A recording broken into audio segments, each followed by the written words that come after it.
And even if you were to have like a prompt of 10 different things, right? Like say if you had one prompt of like, oh, like here's 10 different personality traits, here's 10 different superpowers, here's 10 different drawbacks. I like coming up with random list of powers and then just see what I come up with. Imagine rolling just those things every single time. It's always going to vary. The possibility of that happening is, again, like a 1 in 10 chance, but it's like, it shows that there's an infinite possibility. Always something else cool right around the corner that we can come up with, because there's no end to the prompts. There's no end to what we can roll up. We're going to be officially rolling for superpowers. This is usually the make or break. Roll for Hero!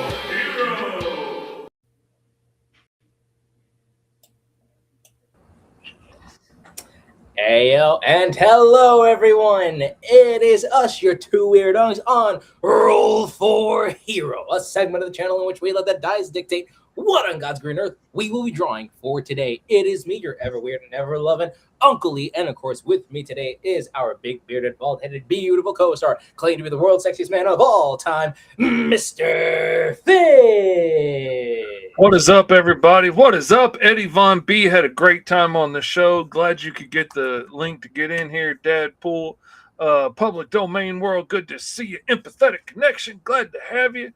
Hope everybody's having a good day today. This is a public episode of Roll for Hero because we are waiting on everybody to vote on all the awesome characters that we have created thus far in the backer streams that we've been doing. And we've created a lot of characters for the mini comic that is live right now on the Kickstarter at gomrfish.com, that if you haven't backed it, you should go check it out, because you could take part in the backer only live streams and help us make an awesome comic. And again, we're making the comic strictly utilizing the characters that we have rolled up on the Roll for Hero handbook. Again, go to the Kickstarter, support it in every way possible. Vote for which character you want to see in this comic. You want to see Baron Asunder and Hexflame fighting the forces of good with, Emerald Phantom and Rubber Hose, potentially D&A Alien. Don't know who I'm talking about? Well, you have to be part of the exclusive streams, which you can be a part of for only a solid Abraham Lincoln. That's right, for the price of $5 whole, 5 whole Washingtons, you can partake in being part of the Roll for Hero exclusive streams. To see which kind of characters we're going to be creating, or better yet, to see what we're going to be able to come up with for the mini comic, how the story is going to be laid out, how it's going to be told. It's all going to be dictated through us, you, and everyone else in between. I'm repeating things because that's a problem I have, but that's aside the point. Anyways, who's in it is going to be a blast and a half. Fish, what are we thinking? Any questions, comments, concerns over comments and questions? Man, we've been having such a good time making these characters together. We've been having such a good time with everybody's comments that they've been throwing in and everything. It's led to some really interesting characters with some really interesting dynamics and stuff that we can play with when it comes time to write the script. And the voting is open right now in a backer-only poll and a backer-only update on the Kickstarter. So you got to check the updates on the Kickstarter. But the backer-only one has all the characters listed out, a little description of their backstory, and then a place where you can vote on which ones you want to see in the book. And so far, everybody wants to see the heroes, and nobody wants to see any villains. So I don't know what this book's going to end up being, but what you vote for is what we're going to get. I think we need, if anything, we should probably ask for clarification, because mind you, we have came up with a very good chunk of characters, like again, a solid 6 characters for what we managed to come up with. Should we show them off, or should we kind of keep that for the exclusive backers? Because I kind of want to show it off. Oh, I think we should show them off and let everybody know, because, I mean, this is to get attention, to let people know what they've been missing out on all this time. So let's start at the beginning with the ones we created first. Got to get the cold bit up and on the go. I'm actually reformatting the way that I kind of have everything structured out here, because, my computer tends to run hot very quickly. Anywho's, so the first characters that we more or less came up with, I believe, was within our first exclusive. No, this was public, or was this private? This one was public. This one was very public. First one, yeah. So the character that I drawn, that's right above me, is known as D&A Alien. Basically, his powers derive from the fact that he is an alien who was sent to Earth to defend it. But instead of being like the brave, heroic alien showing himself off to the public, he decided to become a private eye. Turns out his powers is that he can actually mimic other people's abilities, as well as, if I am incorrect here, sorry about that, he is a master of disguise, really good detective, and he has the ability to power mimic or mimic others' powers, but it is through major transformations. So he happens to, like, say for instance, if he touches Superman or Spider-Man or comes into physical contact, he can actually look like them and have their powers at the same time. But that's the reason why he wears a mask, because he, fully transforms into that person, and he doesn't want to reveal who the identity of that said person is. So that's why he wears, like a purple trench coat, the mask, the hat, gives him that kind of mysterious facade. So that's D and Alien. Now, Mr. Fish's character, Mr. Fish, I think it is only fair that you were to describe your character, because I don't think I can do it justice. Now, on the other side here, we got a guy who was power hungry and on a search to prove that magic was real, on a hunt for, actual power to be able to make those that have hurt him suffer. And he discovers rumors of this ancient temple in the jungle. He leads an expedition to uncover this temple. And it turns out this whole temple was built around this portal to another dimension, which isn't big enough to let this ancient, terrible god through, called Void Rain. But this cosmic, otherworldly being ends up making an agreement with Baron Asunder. And as long as he's going to be his avatar on Earth and do his bidding, he gives him this suit of armor, this magical high-tech suit of armor that lets him absorb any energy that's thrown at him and turn it into burning fire that could lay waste to the world and set everything in place for Void Rain to be able to come out into this world and take over and consume it. So he's ended up spending years creating a cult of followers, and they are secretly taking over everything. They're collecting all the artifacts and equipment and scientists and things that they need to try and break this thing open.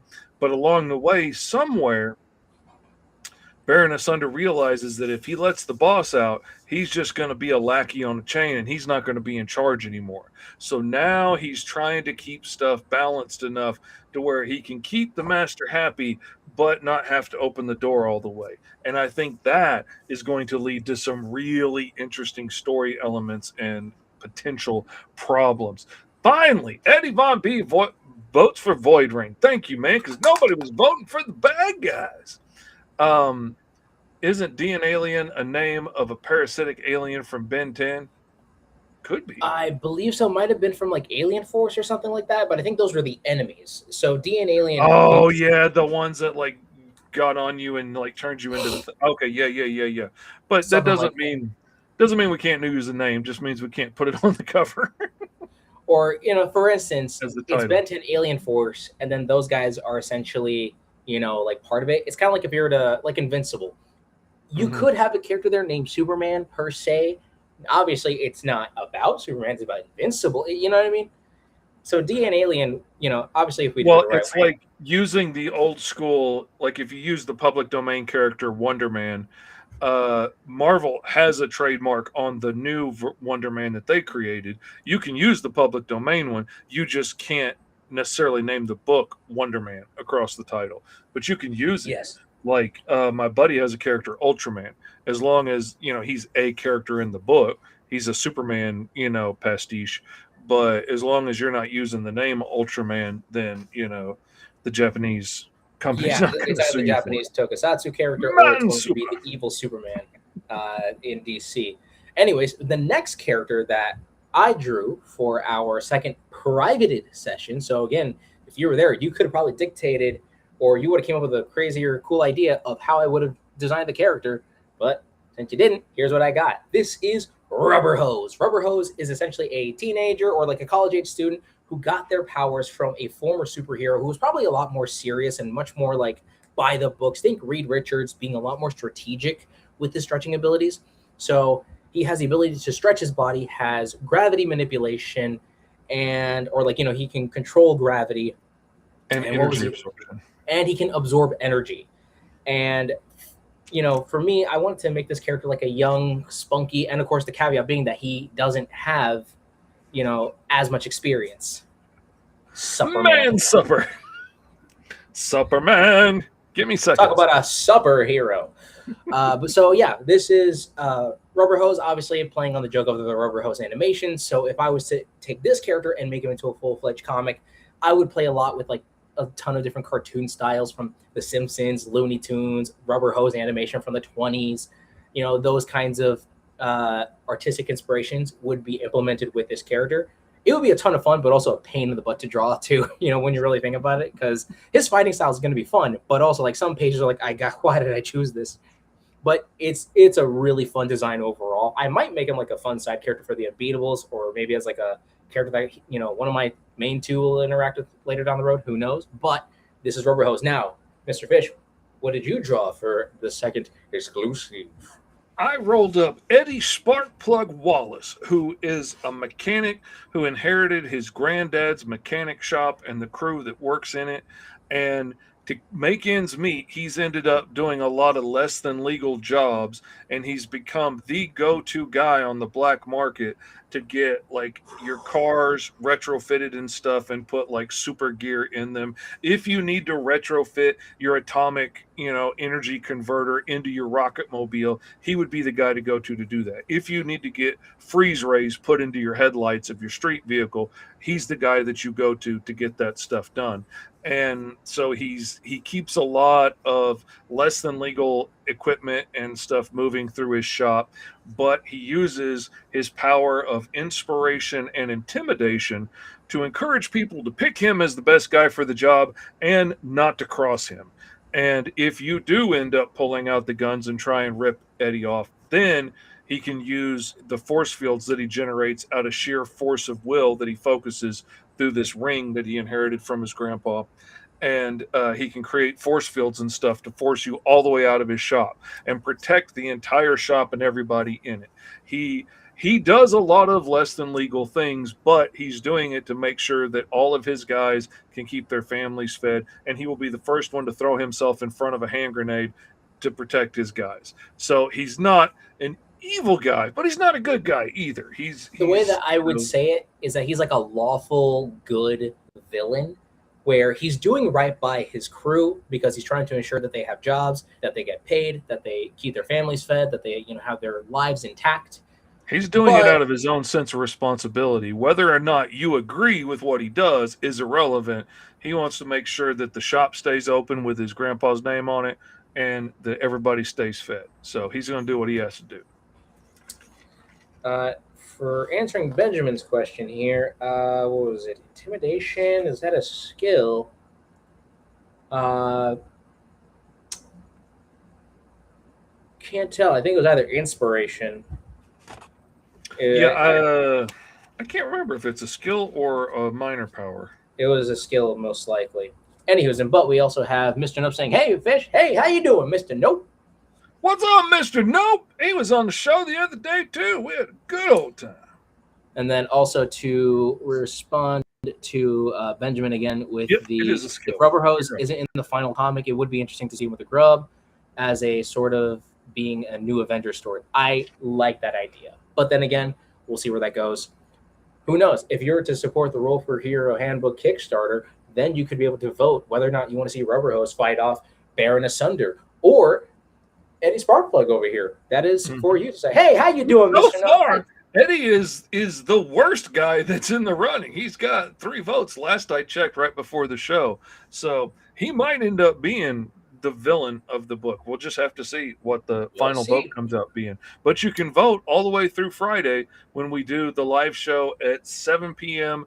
Eastern, 6 p.m. Central. We're going to be doing the live show where we're going to start working on the script. So we're going to take votes until then. So get out there and vote. And then Monday, we rolled up these characters. And I really like these characters. Yes, because these characters have such like a tie. Like, again, what we ended up kind of coming up with here is that there was such a tying notion, or like they're very tied to Baron Asunder. Again, what we kind of came up with. And we both rolled that we're doing it out of a sense of responsibility, I believe. Yes. And then I rolled a shady past, and I owe a character on the other side of the law a debt. And I was like, okay, we have to tie these 2 characters together off of that. And that came up with this really interesting idea. I'll let you tell about your character. So my character's name is Hex Flame, again, named by the awesome chat that was part of the exclusive stream. Basically, she is, Again, I really need to be a lot more professional with this.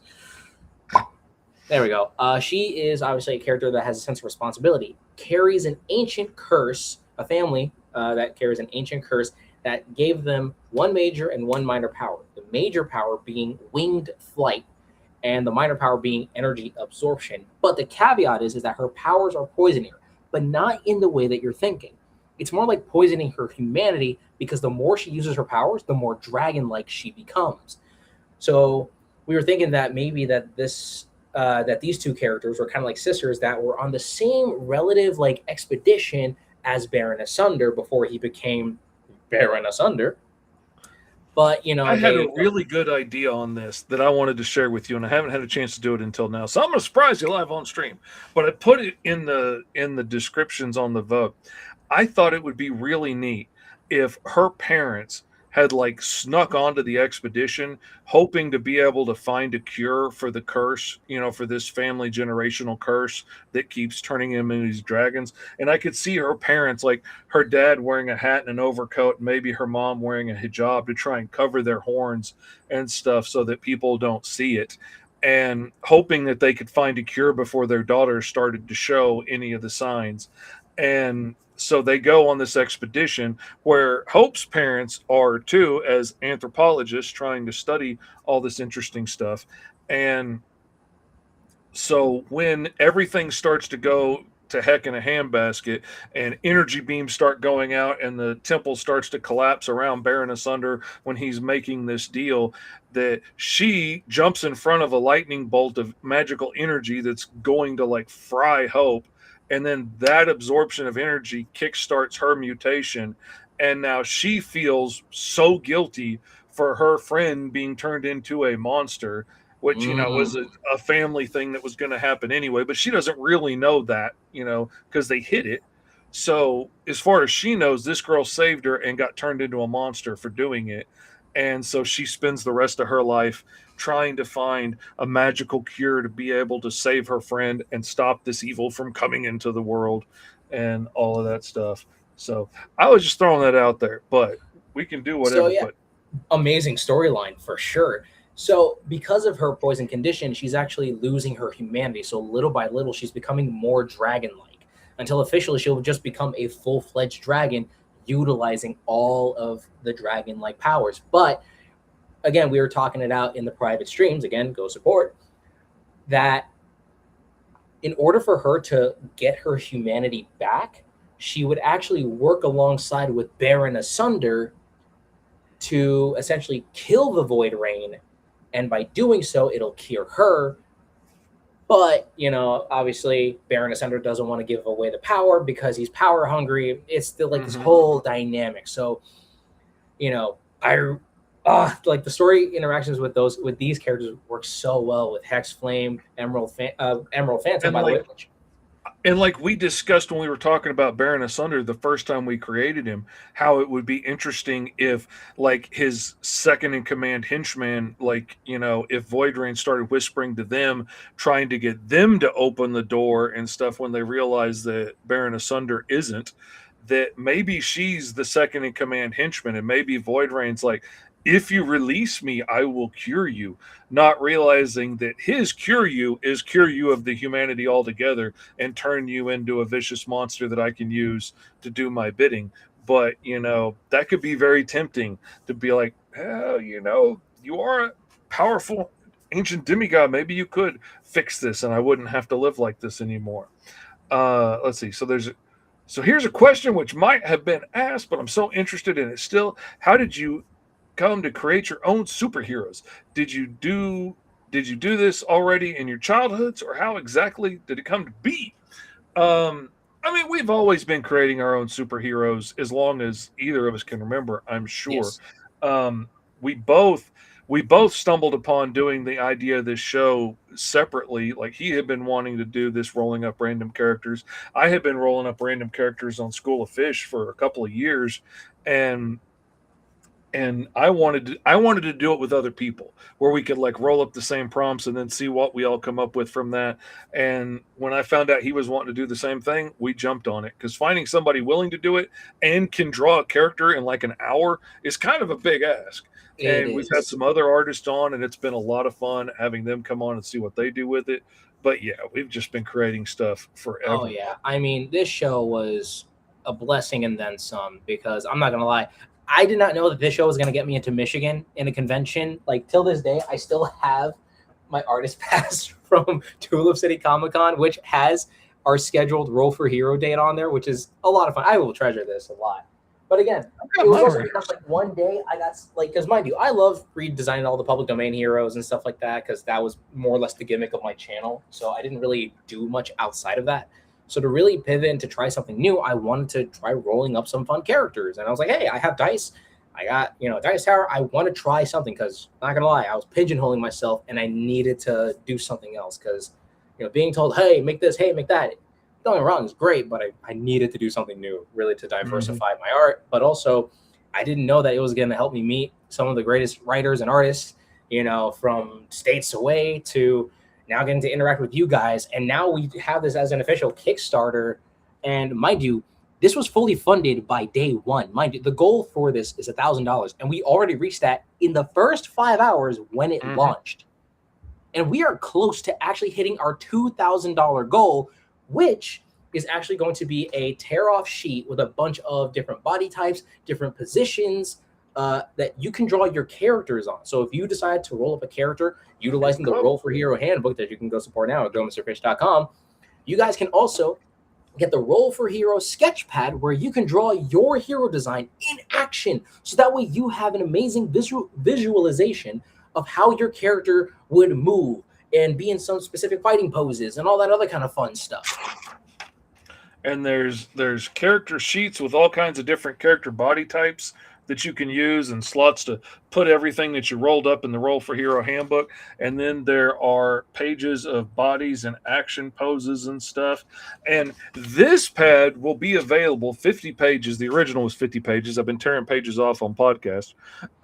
But it has 25 separate images, a whole bunch of character sheets, a whole bunch of different bodies and stuff to draw over, to draw your character in action poses. But when we hit that 200 stretch goal, we're going to split that into 2 separate pads. So we'll have one that's just 50 pages of different character sheets to draw on, and one that's 50 pages of just cool bodies and stuff to draw on. So you can do whatever you want to do with it. If we hit the next stretch goal, it'll be turning those into spiral bound notebooks, so you can flip to exactly the page you want. And then past that, we're going to do another mini comic. So we still got plenty of time to get there and hit those goals. So absolutely thank everybody in the comments that has backed it already. But please, please, please share the campaign out.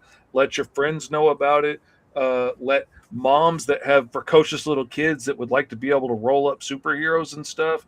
This gives you all the instructions you need, and all you need are some standard 6-sided dice and some creativity, which the kiddos have in spades, and they can create some awesome characters of their own.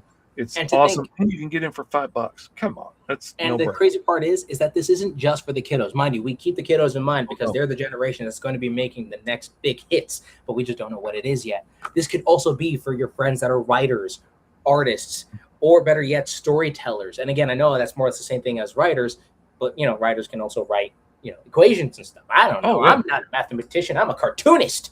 And the thing I really like about it is it's a great creativity exercise, inspiration engine when you're stuck, when you're bored, when you just want something to draw but you can't think of what to draw. It's also a really great opportunity, like when you need to kill somebody off to show that your story has real stakes, but you don't want to kill off one of your babies or the villain that you created years ago or your favorite hero that you got all these plans for.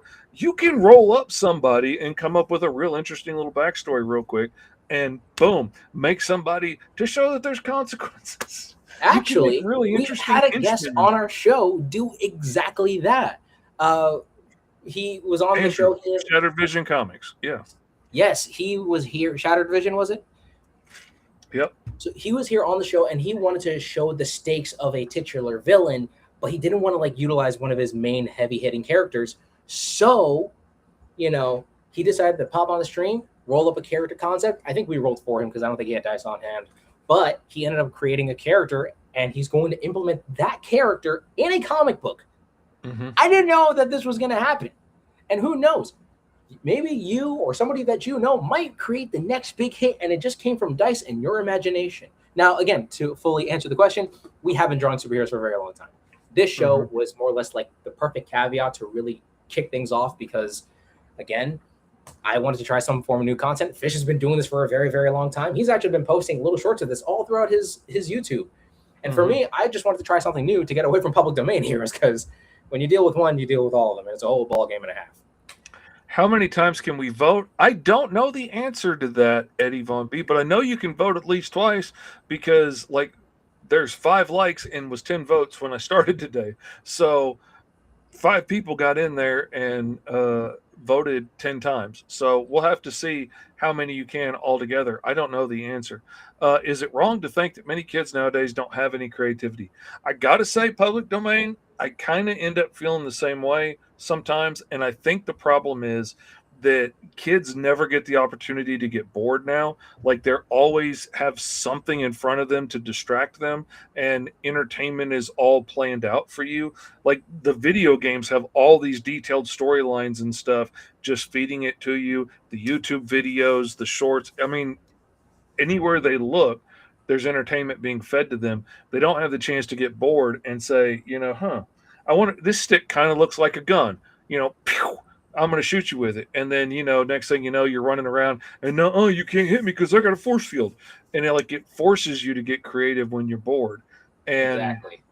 And I think we need more of that. That's why I'm hoping more kids and parents will get their hands on this and help their kids exercise those muscles. Because when the kids do exercise it, they come up with some really awesome stuff. Oh, yeah, for sure. And I mean, listen, I'm also an advocate too. Like, for kids, get them toys, get them something that they're actually going to play with, because then it'll be like, oh, well, my character's going to do this or my character's going to do that. Or, oh, I got Spider-Man over here and a T-Rex over there and they're going to fight and do this, that, or whatever. Like, let them be imaginative. One of the best moments in my life is obviously the fact that I can, when I was a kid playing with toys, getting to come up with all these really cool and interesting ideas. It was probably one of the caveats that made me a storyteller and, had me desiring wanting to create comic books as what I want to do as a career, And also boredom led to my older brother being a musician. Little brother actually got to be an entrepreneur because boredom is, like, weirdly enough, nothing is actually the caveat that begins something new and something interesting. But I'm also not from a normal family. So, when your dad's a pastor and a rock star, it somehow conflicts, and it's very interesting. Only let me do it one time. It can only vote once, and I can't vote again. And then you should roll one now to show as an example. Maybe. Then also to touch on to other ones here. What's it called? We have Dragon Game saying, Emerald Phantom, I owe you for saving me that blast Hex Flame. Then stop trying to get in my way to trap Void Rain and help me kill him. Ooh. That line kind of goes hard. Another backer while we were talking. Look at that. I just left a comment on the update. Since you guys let me know that, thank you very much for letting me know it only lets you vote once. Leave a comment on the update with your secondary votes, and we'll count those up too. So again, that'll be a good way that we can leave. I feel like we should also clarify. Make sure you also vote for a villain as well. As much as we love to see heroes duking it out, which he did, and thank you, Eddie. So obviously, when you come to Michigan, I already went to Michigan. This past it was a while ago. Oh, it was right before the tulip. It was right when the tulips started coming out. In Holland, Michigan. It was April, March. I can't remember. It was after your wedding. So when were you wedding? So it was in April. It was sometime in April. Okay. All right. So yeah, it was in April. But they'll be having it again. They'll be having the Tulip City Comic Con again next year. And depending on how much money I have in the bank, I may or may not be going back out to it. I'm always welcome out to it, and I love going out there. It's just, it's an expensive trip for a one-day con.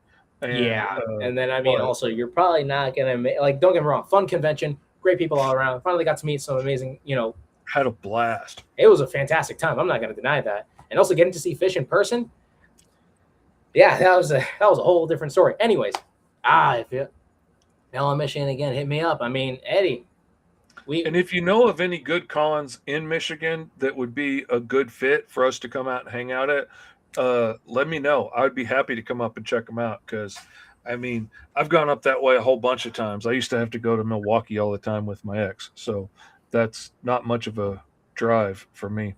Well, anyways, we are 30 minutes into the entirety of the show, just promoting and yapping and talking about the Roll for Hero, and I think it's about time that we're gonna go. Are we doing the standard Roll for Hero handbook and rolling up a fun character this time? Yeah, around? I think that would be a good thing to do. I mean, that'd again, be a we're gonna see which dandy kind of thing character to we're do. drawing up. I think it's about time we stop yipping and yapping. So, any of you out there, make sure to grab your dice, snag up your imagination, and let's roll for a hero. All right, I'm As gonna the wife roll sits next to me. 1d6 from my alignment. Watch me get hideously evil. You know what? I'll be danged. You got hideously evil? I'm telling you, man. It's about the only time I ever roll a 1 ever is for my alignment. You know what? Hold Is on. Let me hideously see. Let me see. evil. No way. No way. I got the same thing. Oh yeah. All right. Finally, This is I get to interesting. make a villain. Imagine if there was an absolute rubber hose or an absolute Baron Asunder. Mind you, it would be interesting for those ideas, but we would actually have to have a story for them. Mind you, we just only created characters that you guys have to vote for, again, by supporting the Roll for Hero Kickstarter, that you can go now on gomrfish.com and, go vote to see which characters you want to see in that mini comic, because, again, that would be dope. Astronomicons, always in Michigan, usually in Yplinity or Yeah, I'll let you. Yeah, you can pronounce that one. Don't pronounce that in your minds because I'm not trying. I did leave a comment on the Kickstarter voting post about the overall story for the minicomic. Thank you, Dragon Gaming. Thank you, Dragon Gaming. Both characters are hideously evil. Yes, because I have been doing way too many heroes. I need to do some villains. I need to get some.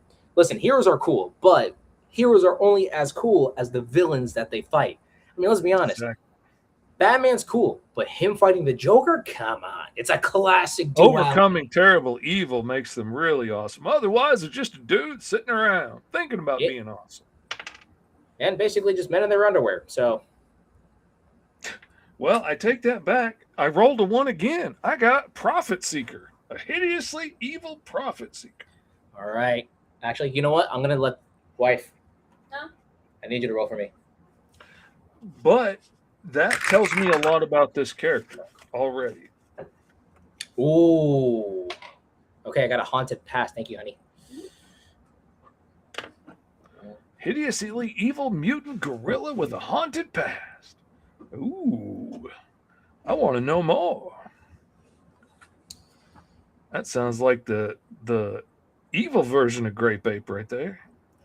All right. 4d6 for ye old origin table. All right. H-A-U-N-T-E-D. Haunted past. All right. And then now, same thing with me. 46 for the origin. I'm here for the origin table. Astronomicon. Yep. Ooh. I'm a cyborg. Ooh. I haven't got that one before. Watch how these end up becoming better villains that are going to be on the Roll for Hero mini comic. That's going to be 3, 3, Imagine a 6 live-action plus 5 is film for 12. Rubber Hose, Baron Asunder. Ooh. Wait, yeah, right? No, that's 5. That's Evelyn, not 12. Discovered an ancient relic. Ooh. Character hideously evil who's a profit seeker. I could see maybe blowing up the entire bank after getting the money. But also, like, that tells me that they're going to have a certain degree of restraint because, like, some people just want to watch the world burn, but, like, if you burn the whole world down, there's no place to spend your money. You're not rich anymore. So, like, That's true. Greed will stop you from doing certain things because, like, you got to have places to spend your money and you got to have, It reminds me of because I remember watching a video talk of like someone talking about the old DC and Marvel crossover comics where like Superman and Spider-Man did crossover and they were stopping like Dr. Octopus and I think Lex Luthor or something like that. Mhm. And they wanted to like rob banks and then blow up the world. And then Spider-Man's like, where are you going to spend the money if the world is blown up type of situation? It's like, make that make sense, Doc Ock. You're a scientist. All right, now time for the power sets. How many powers is my character going to have? Only the dice will know. I got one major. Imagine if a live-action film for Rubber Hose and Baron Asunder, or just an edgy and depressive story where the protagonist is an old sad loser, while a new character is way more skilled and "quote unquote" better. Oh, there we go. Just had to double check that there. We got a total of 4, 8, 11 plus 11, which is 22. Wait, hold on. Did I even roll that correctly? Nope, I did not. Well, I know I have a 22 for my next roll. Ypsilanti. Oh, See, the Q is silent in Ypsilanti. Ooh, I got one skill. Y'all just be putting letters together up there. Hey, We but do then it again, down so here do we. too. I got one skill and one major power. All right, let's see what that skill is. I'm curious. All right, and I rolled. Well, I should have rolled 3d6 on that one. The best part is about having a Lego dice tower is that you can always break the front part out, so you don't let the dice fly everywhere. All right, we got the numbers. If I can look at it correctly, another Evelyn got 11, which is An expert high-tech alien weaponry. Ooh. There we Okay, go. an That's ancient good. relic that gave me the skill of. Okay, it was what 11 was it? An expert in high tech. Okay, it could be an ancient alien technology that my Oh character. yeah, discovers. 100%.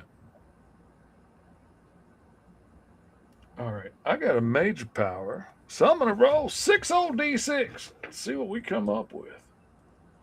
Let's see, 1, 2.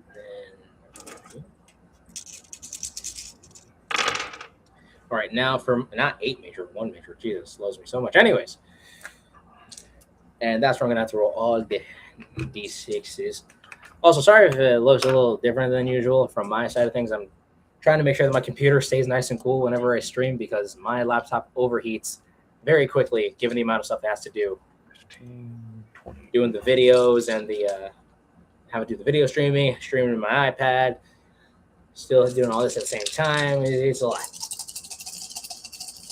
And we got. Oh, I love that sound. Ooh, okay, I got a lot of ones in here. Eesh. Oh. 1, 2, 3, 4, 5, 6, 7, 8, 9. I got 10 in major power, which is. Whoa, I got flight. I got control radiation. Mind you, that is not an easy power to obtain. Like, mind you, in the this is the prototype handbook. So whichever rendition you guys are going to be, obtaining because you supported the Roll for Hero Kickstarter, it's going to be a finalized overall little booklet here. But in the prototype one, getting like a low double-digit number or a single-digit number Or very high is really tough. Or really high too. Like, mind you, getting a 10, that is not an easy thing to roll No. up.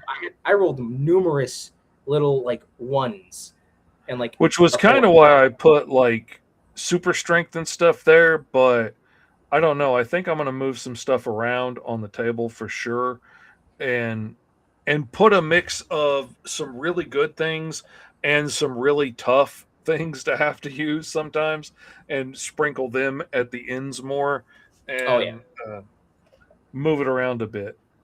I do have a fan on the bottom of my laptop. I have like one of those cooling beds. Ben, thank you for looking out though. All right, and I have flight. So I essentially got high-tech alien weaponry skill and the ability to fly. Now that could also mean, getting to see how that works out is very. Oh wait, hold up! Before we continue any further, we of course need to have the caveat. The monkey Hold on, wrench, the modifier, the thing that I'm not makes done rolling yet. Oh, you're not done rolling yet. Well, I got to roll my modifier. I'm gonna wait for you then. All right. So, in high-tech alien weaponry. Now, you know what? I'm gonna see if I can kind of go off of a different culture this time around. Because, funnily enough, when preparing for the private exclusive stream, again, go to the Roll for Hero Kickstarter so that way you can be a part of getting to see how we, create a comic book from beginning to end. Be great. I actually was drawing a bunch of like old villains that I came up with as a kid. Actually, I have the sketchbook right here. I got this old sketchbook, and in it, there's like this one page that has all of these like old like supervillain designs that I came up with, and they were all just like little interesting dudes. And one of them was just like a big old meathead, if you can even see it here. This is this guy, and that was it. And I was like, I gotta redesign this guy. So I eventually went back to it, and I gave it like an Aztec, like golem, kind of style. Really wanted to play with a different culture, and just get to play with the concept, like on a visual aesthetic. So it was very, very interesting getting to see how I could take old ideas and just make them brand new. Benjamin says maybe the ancient alien relic, my bad, causes the hideously evil character, like mutating them, giving them the ability to fly. That's interesting. This is interesting. Could be that.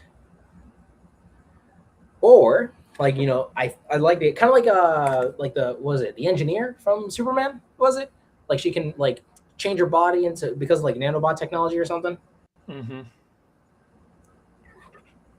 Ooh. Okay, hold on. Now that I said nanobot, thank you, Benjamin. Now you're kickstarting the little imagination brain space, but we have to see what the caveat is, though. You got your caveats yet, or are you getting your powers? Yeah, I got mine. Mine is my power comes from an artifact, which I'm going to count as my cybernetic implants because that just works for being a cyborg so well. I will say, if on the updated book, I think we should not have 7, 8, and 9 be like the most annoying ones to roll up. I swear, every time we got those. I mean, also, it's just a me thing. It's primarily just the me thing more than anything else. Because I think of the automatic, like, first thought of, like, oh, poisoning, time limit, or time's up, or that kind of whole thing. Like I said, first thought that always comes into mind. I mean, a haunted past having a relic embedded into the character. Ooh. Okay, but we'll hold on. The caveat is happening here, and this is going to be the make or break. And the caveat is number 6, major transformation. I'm not against this one. I actually like this one because it really does help me go for major transformation, because then it really lets me go all out for the villain design.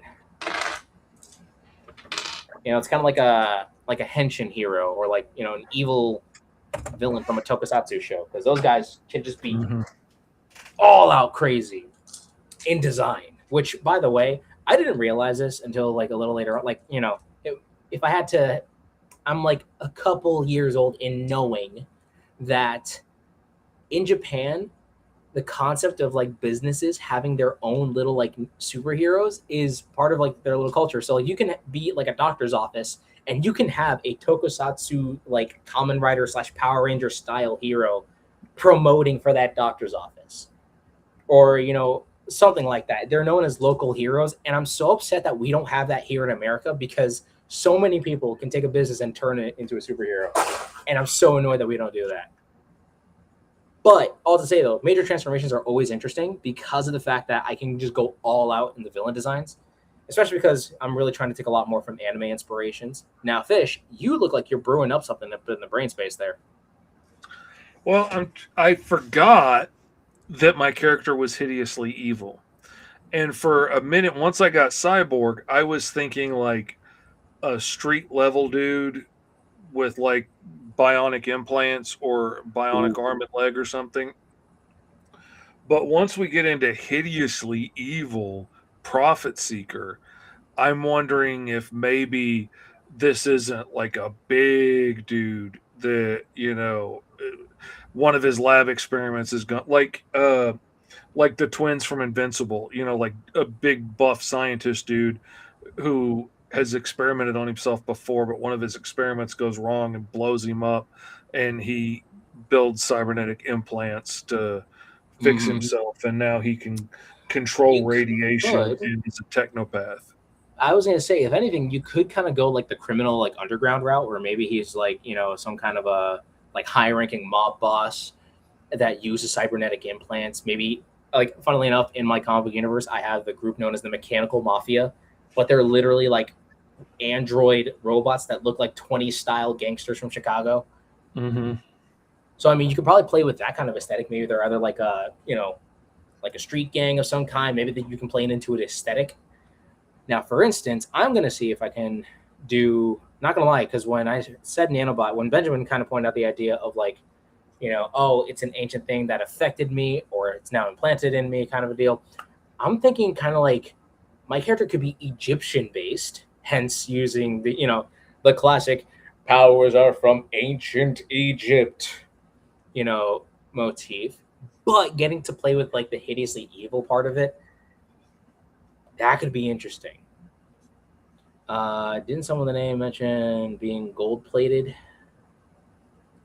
Ooh, that's a good one. Bidden Apple TV has mascot Bitey. That's interesting. Hideously evil profit seeking cyborg. Mr. Fish, you gotta call him Gold Plate. Okay. That's actually a pretty good name. That's not a bad name. That's really, really good. Yes, wife. Well, the wife loves to do all that. No, you're not. Anyways, Benjamin says, but a hideously evil, you could also go the Joker route, being you don't have to be big to be evil. So you don't have to have like such a big, like. Oh no, I'm just thinking like I just think it would be fun to do like a big bad instead of like I was thinking like keeping the dude a small ground level, fighting kind of guy, which originally, but then I forgot he was hideously evil, which to me makes him more of a big bad than, than a little guy. And then as I think of big bads, I want somebody with a impressive, not that they all have to be big. Like the Joker is a great example. He's a terrifying dude and he's small, but I just want to do something a little bit out of the norm for me and try making a big dude that's also intelligent and and play against the stereotype of the big dumb guy. And All right, I'm gonna try playing with the silhouette again because that worked really well when I did Hex Flame. And you know what? I'm gonna do another woman. Well, yeah, no. No, I'm gonna do a guy this time. I don't want to make all my women evil. I do that's have what some. you got high wife for. Hey. Huh? It's like I don't want to make all my women evil, and he goes, "That's why you have high wife." Throwing you under the bus, Fish. I ain't dying alone here.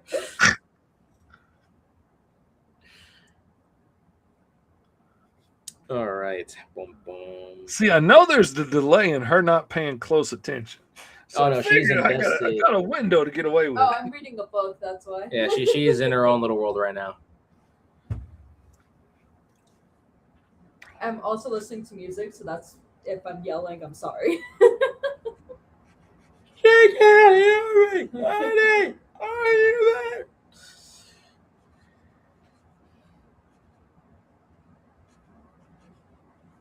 All right, gonna play with something here.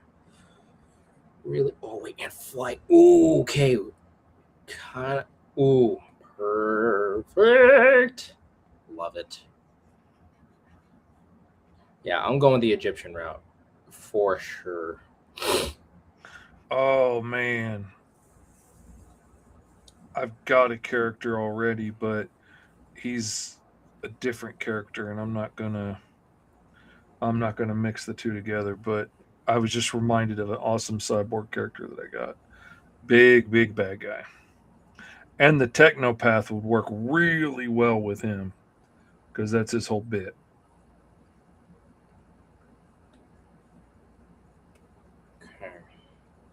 So I got some wings going on over here.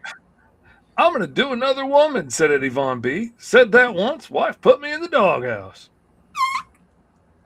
Wouldn't be sexist if all the women being evil. Wouldn't it be sexist? Oh, I thought he said it wouldn't be if they were all evil. But Hey, no, yo. he said, wouldn't it be? Yes, it probably would. I love when you do these acting things with changing your voice and all. It's just so fun to see. It helps me really Or kind hear. of get. It always helps me get into the idea of like how the character's supposed to act, and like it helps me play up their visuals. Like for instance, I tend to do this one villain voice a lot, and the way that I would describe it is like Megatron from Beast Wars Transformers. Like, yes.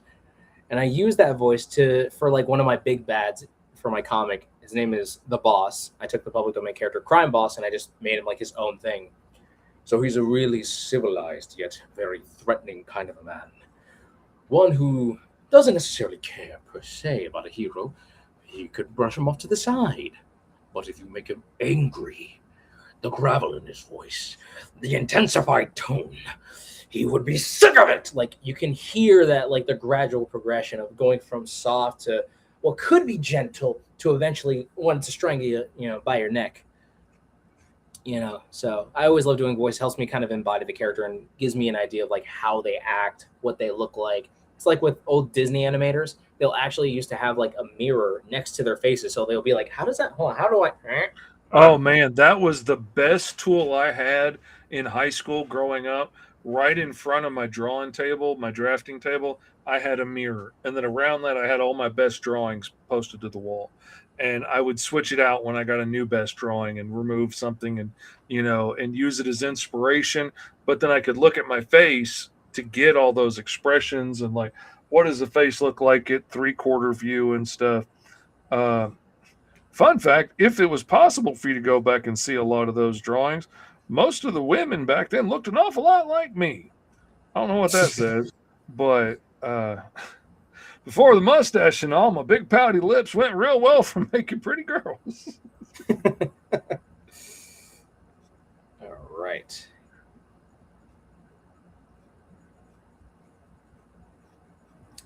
I never really understood why we started doing this. Like, I don't know. Some artists have done it. It's also done in TV shows where they do like a raised leg for a flying pose. Mm-hmm. Never understood why that was a very like prevalent pose. It is very impractical. I think it's the showing the movement and showing that they're not standing on the ground, that they're not balancing their weight there, is really what it's portraying quickly. Mm.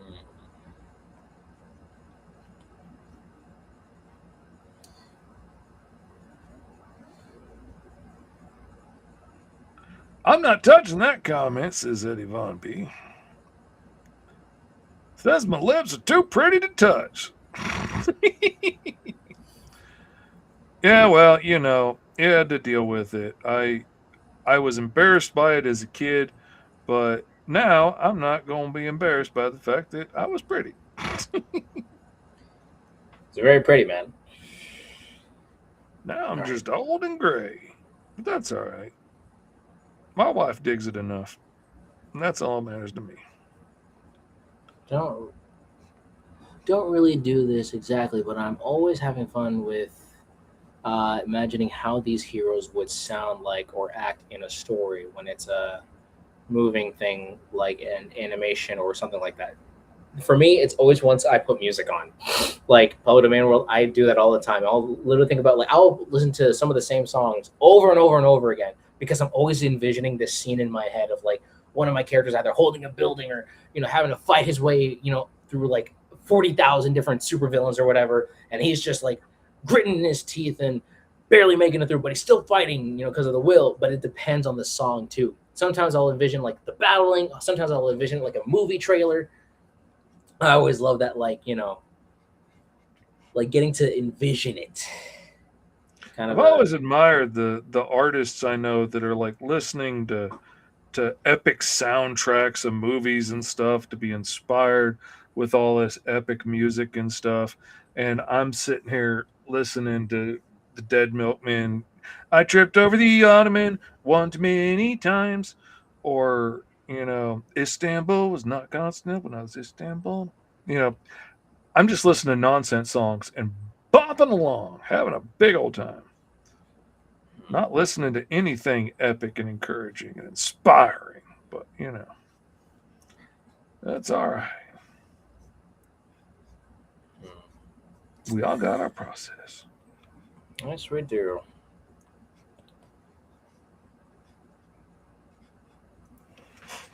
Eddie Von B says, I look marvelous. Thank you, baby.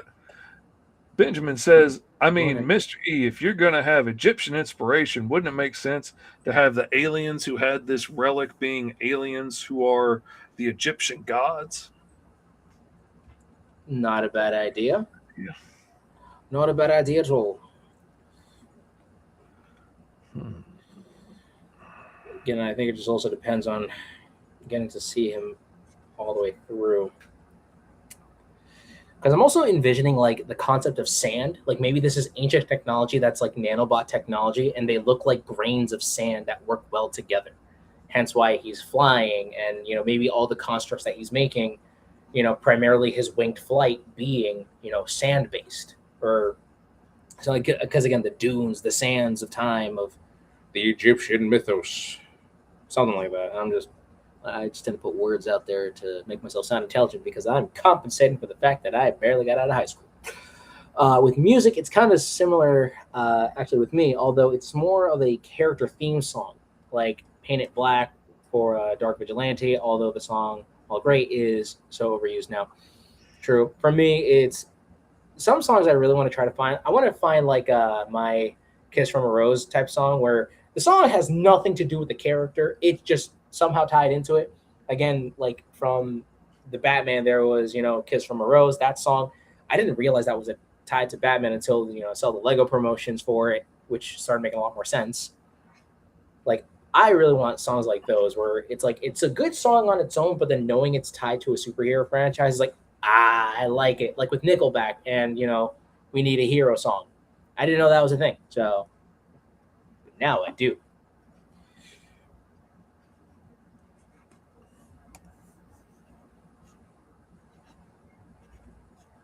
Okay, just gonna go with. I think you and I are kind of almost going on a similar vibe here because I was gonna make my dude a little bit on the buffer side, but we shall see. Would be interesting if the relic was embedded in the character's forehead, said Benjamin. Stolen hourglass of Kronos, says Sniper Panda. Ooh. Would be interesting if the relic shot out their eye, said Benjamin. No, I'm just playing. Nah. Dragon Gaming says sands, like in Stardust Odyssey! Exclamation point. Excitement. Trying to call out a season 3 here.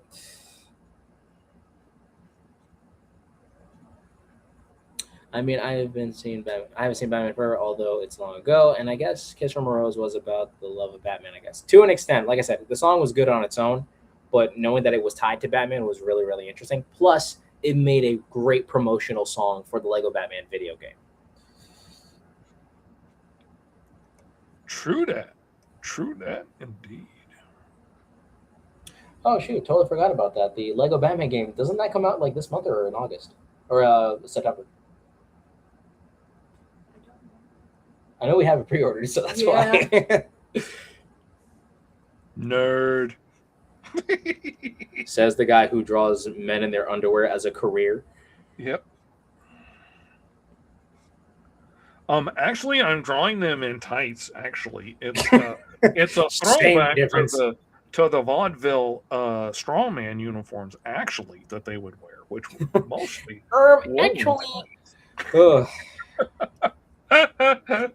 It's always that actually, guys. Why do they draw the underwear on the outside? Let's go on a deep dive.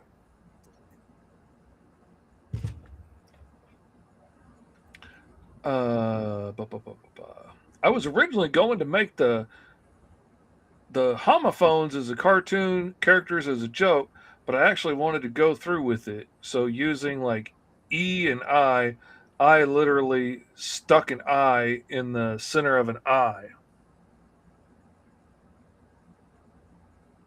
That reads weird.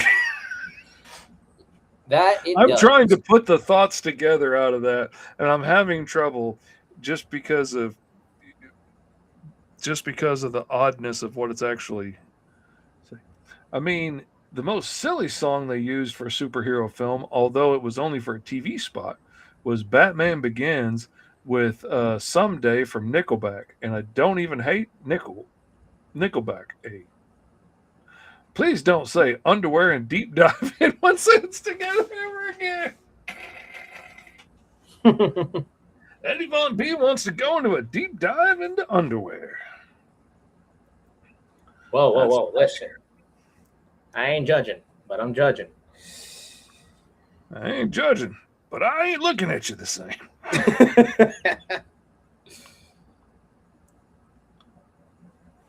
I'm not one to judge. I'm one to cross the street and walk the other way, but I ain't one to judge. I'll leave that to the judge when they arrest you for all that nonsense. Yeah, screw it. Let's do that instead. It's a very muscular woman.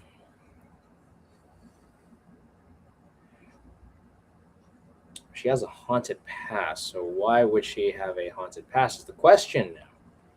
So we need to know. Be on the beauty pageant circuit. But left scars. Emotional and physical. Okay. I do like the idea that this thing was embedded into the character. Maybe she was an assistant to a very snarky and a very obnoxious archaeologist, if you will. And at the time, she was just weak and very timid. And, you know, maybe the haunted past is that this was the only person that ever allowed her to actually work and to, you know, find some type of purpose, if you will. But one day on an excavation, you know, one thing led to another. She finally got to have like her revenge. Who knows? I won't really judge, but I'll mentally judge. I thought the underwear on the outside is an homage to the strongman in the circus. Yes, that is very much the case. 100%. Now, if I'm going to do a cyborg eye, I'm going to go cyborg eye. If we're going to do it, if it's worth doing, it's worth overdoing. That's what your Uncle Fishy always says.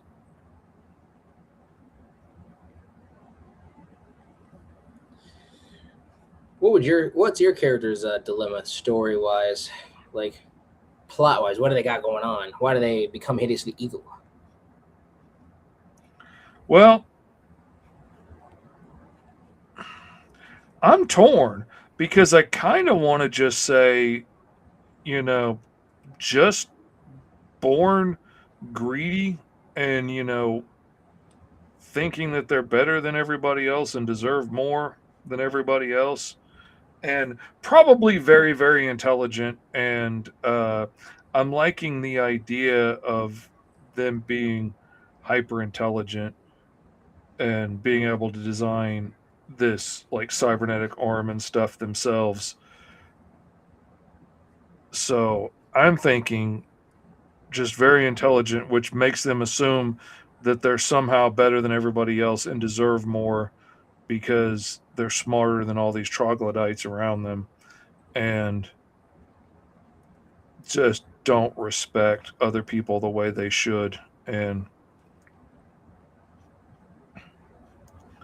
which leads them to take, you know, do risky things and make stupid choices and end up getting themselves blown up in one of their own inventions and becoming a cyborg and stuff. But I was gonna put him in a mask. Not that if you got a giant cybernetic arm and leg and half your face replaced, it's really easy to hide. So a mask seems kind of silly. And how would one wear half of a mask? Like, if you're not going to cover up the cybernetic side, like, how would you put on like half a domino mask? Fan of the opera style? I mean, like, you'd have to glue it, and that just seems tedious. but just underwear is a whole other level. Tra la la. 100%. I made it. What do we got going on? Retroland Comics, we are rolling up some cool new characters, and we're just having fun. We spent the first half of the show talking about the awesome characters that we've created on the backer only stream so far for Roll for Hero Kickstarter, and letting everybody know that they can go vote on the backer only update on the campaign for which characters they would like to see in the book, and you can make secondary votes in the comments for like who you'd like to see along with whoever you voted for the main vote. And now we're just drawing up for fun, just like we normally do. Just have a free everybody public stream so everybody can get a chance to see and come hang out. And for those of y'all that might be stumbling across this on TikTok, I apologize that we can't see the TikTok comments here. If you want to leave the app and go to YouTube or something and find Roll for Hero, you can come hang out and we can see your comments. I apologize that we can't see you there. I should have said something earlier, but I forgot, and I apologize. Unless you got hologram technology in your cyborg body, which would be cool. I see. My first thought would be Hood, but I've done a lot of hooded characters recently, so I'm trying not to use the same thing that I've used several times already. I voted for Rubber Hose on the backer vote. He's a popular one. If we would be in the 40s, the heroes would have been just half naked, like a hero called Lynx, who can fly with his whole costume just being red underwear and a red mask and red cape and red boots. Yep. 100%.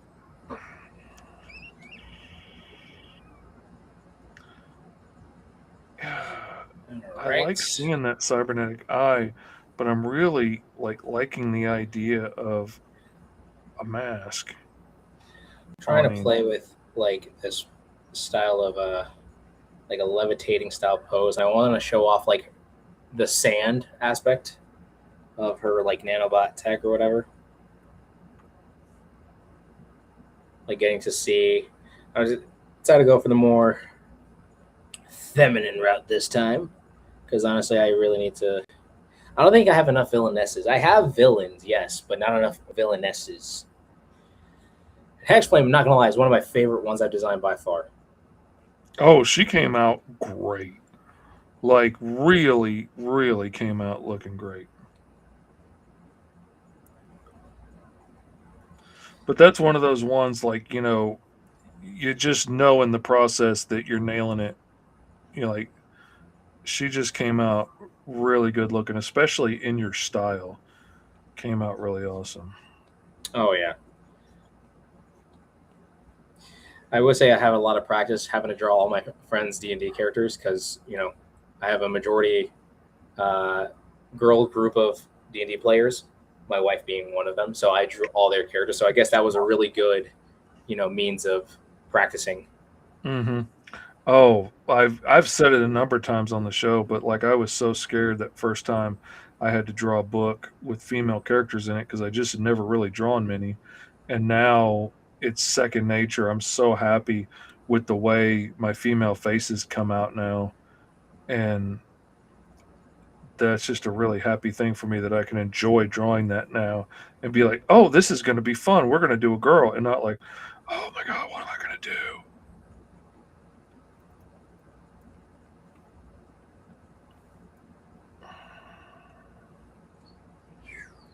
Just going to play with some shapes here. I think this is a pretty good silhouette. Well, I mean, to an extent. We'll see. I like the idea that it is like an embedded thing, or what's it called? It's an ancient artifact for sure.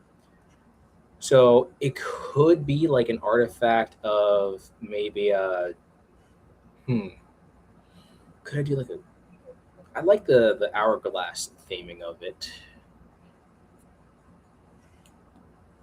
Maybe triangles I'll do an hourglass. I'm gonna try my best to make an hourglass work because I like the idea that the sands of time, that kind of whole vibe. And then I could go a bit more because again, she has to go through a major transformation.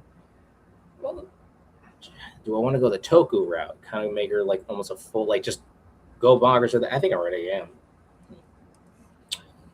Decisions, people. These are the hard parts. Decision 2026. So I got okay. So I'm gonna stick with the hourglass theming because I like the idea that it's like nanobot technology. That's the ancient artifact for her, and then I like to think that she uses like the manipulation of said technology to help her fly. So she's like almost windy with the sand and stuff like that. Getting to play with the sands of time. That could be cool.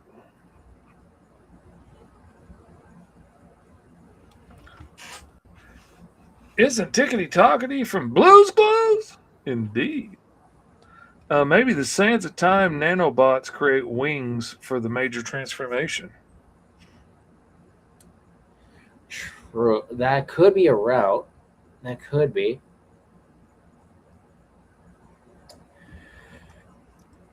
Coulda. But you see, it could. Comma, shoulda, woulda.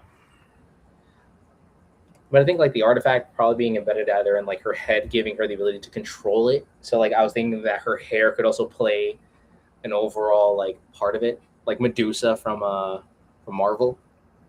Get into control. All of that would be very interesting. Because you're now in the line art process. I'm still in the sketching phases here.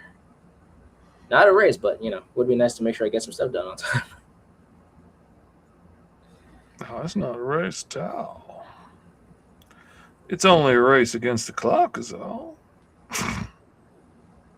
Or it could be like one of those partial helmets that looks like,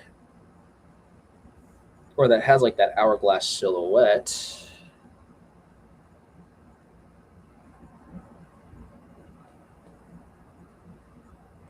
Ooh, okay. I see. Are we talking about Sands of Time from Prince of Persia? Ooh, don't get me. That right there was like the Pirates of the Caribbean, but for the desert for me. I don't know why. That movie it gives me that vibe. Like it feels like it has the same quality as that, but I know that the movie probably wasn't. Like it was good. It was a fun movie. My family loves it. I love the game. Man, do I love the game. And that is a fact my family never knew. We never knew that the movie was based on the video game. Man, it was a fun game. The thing I loved about it was essentially like mostly a parkour game. And you're running and jumping and running along walls and jumping from pipe to pipe and pole to pole and swinging around and flipping and jumping and all that stuff. It was a great deal of fun. There we go. Okay. Making it look like piles of sand that are being manipulated and moved around. Okay. Got it. Got it.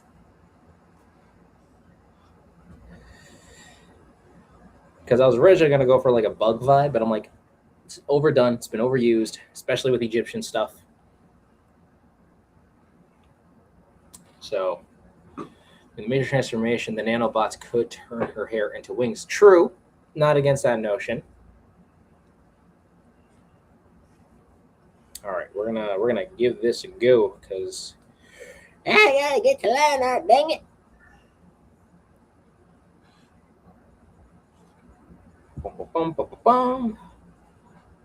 Let's see, what could we do here? Should I? Ooh, you know what? Let's give her that. All right, I think I somehow still managed to make it like a full circle going the Toku route by giving her the helmet.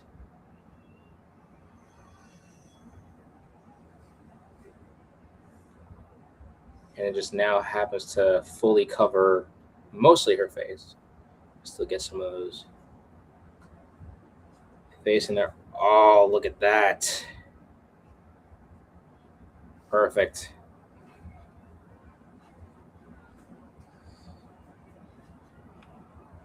Now that, my friends, is how a villain is created. It's in creatures. There we go. I will drop a hot take. I think video game movies work way less than films based off comics. And I think Oh man. You ain't lying. it is hard to translate, especially some of the movies. Like I've said before, I think Mortal Kombat is almost an impossible thing to try and translate to the big screen because there's just not enough real story to it. There's not enough to fill up 2 hours unless it's just dudes People beating the crap out of each other. beating the crap out of each other, and it makes even a boring action movie to me because there's not enough stakes to it, and it's got more story to it than most video games of that age have. But I think that's why they always fall short. And I will also say too, because like comic books are meant to tell stories. That's why they're easier to adapt to an extent. Because mind you, depending on the comic that you are adapting, it's going to be either a breeze or a little difficult, and you got to make some different creative choices, i.e. every comic book movie about superheroes ever. They're not the easiest films to, make, but at least you got tons of material that you can reference. Yeah.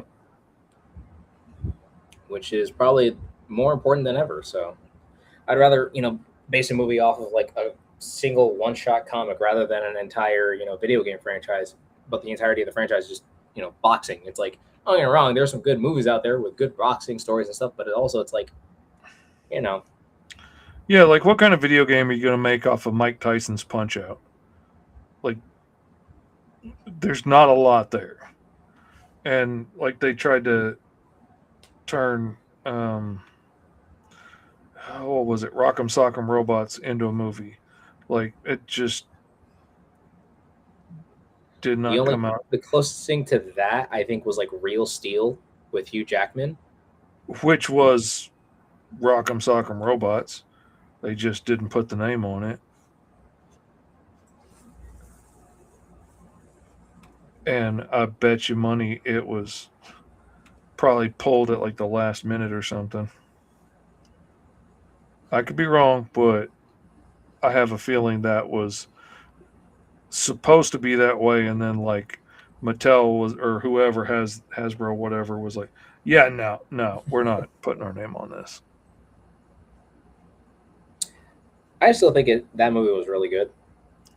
And if it was Rock'em Sock'em Robots, I actually wouldn't have minded that either. I think it would have made the movie just as hysterical. And I'm kind of mad that they didn't make a reference to that. But then again, that would have been complicated. Because, companies got to be making everything hard to mention or reference or this, that, and the other. Because they need royalties and money. It's not like they're a multi-billion-dollar corporation.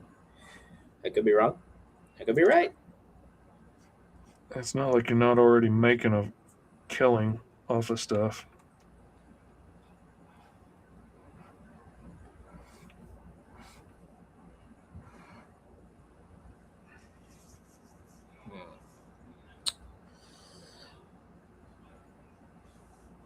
Yeah, and that's the other thing. In the video games, you're the one that gets to make the choices to whatever degree the game is letting you do that or making you think you can do that. And because ultimately you can only do so much because they can only program so much. But they're letting you be the one driving it. And that's part of what makes those games fun, is you getting to do that. And then you lose that when they translate that into a movie, which is taking away a big part of what made it fun in the first place. And like for me, the whole thing that made like Mortal Kombat and games like that fun was sitting on the couch with your buddies on the weekend, playing it and, trash talking with your friends and, seeing who could hold the controller the longest without getting beat and all that stuff. And none of that is getting translated into the movie because that doesn't work. Yeah. Never heard of Real Steel? Missing out. Not gonna lie, it's one of the best, fun movies out there. It's I like it, but then again, I saw it as a kid, so my perception of it's probably a vastly, very, very different.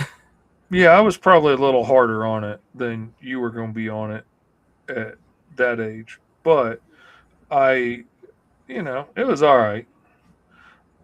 It's definitely worth checking out if you haven't seen it. I would check it out just for nerd history alone to see all the movies Hugh Jackman's been in or whatever.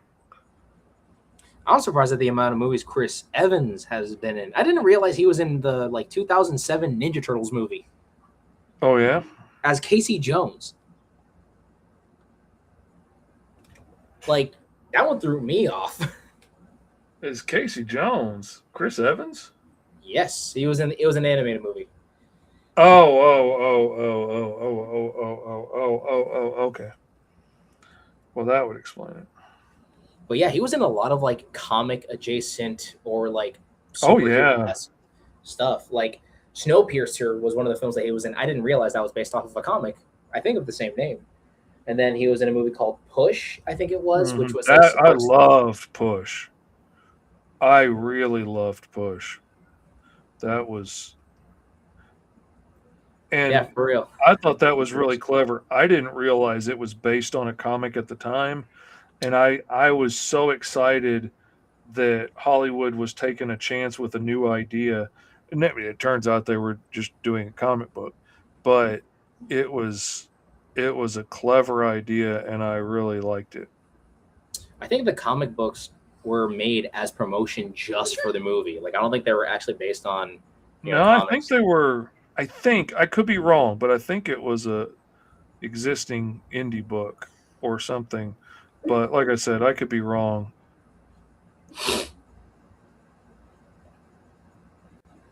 Like MIB was an existing uh, indie book, but Made it by was Marvel, nonetheless. it was.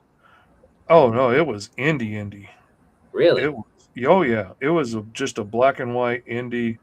That I don't think it was Malibu. I can't remember who was putting it out, but it was, and it was nothing like. I mean, it was something like the movie, but they basically just bought the name and the idea and made a movie. Because it was supposed to be based off more supernatural and alien, so it wasn't just one. It wasn't just like aliens. I remember they also did paranormal, cults. Human Torch, yeah, he was it. Yep. He was in the Fantastic Four, Captain America, Snowpiercer, Push. I have yet to properly see that movie, but I know that he was in it.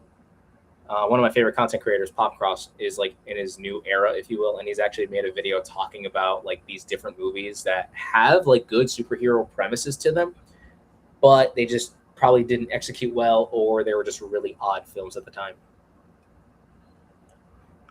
Well, and also if you don't market it as a superhero film, then the people that are really going to be interested in superhero films may not go see it if it just looks like another sci-fi film. But they definitely didn't market Push as a superhero film until I went to go see it, and I was like, yeah, this is absolutely very comic book ish.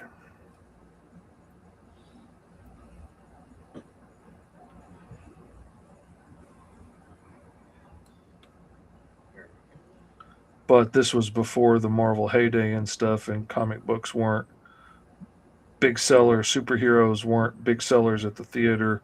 So, why risk it with something that isn't already proven to be a sales technique?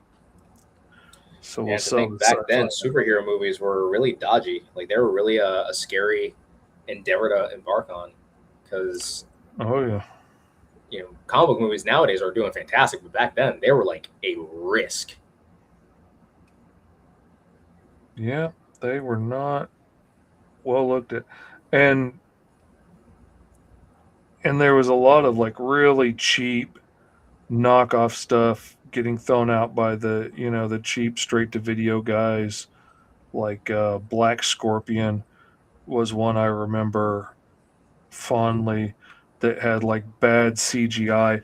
The main thing was she had this, somebody gave her this technology or something that let her like transform things from one to another so she could transform her regular car. What's up, Blue Ponds? Good to see you. Transform her car into like a supercar, and then she had a crazy outfit, and her hair was braided down into a stinger and stuff, and she wore like a skippy black leather outfit or something. I don't know if you know Lupons. You probably know because we're on all the same shows and in all the same comment sections together all week long. But if you don't know, the Roll for Hero Kickstarter is live right now. And this is one of our public streams, but we've been doing a series of private backer only streams. And we have created a whole mess of new characters.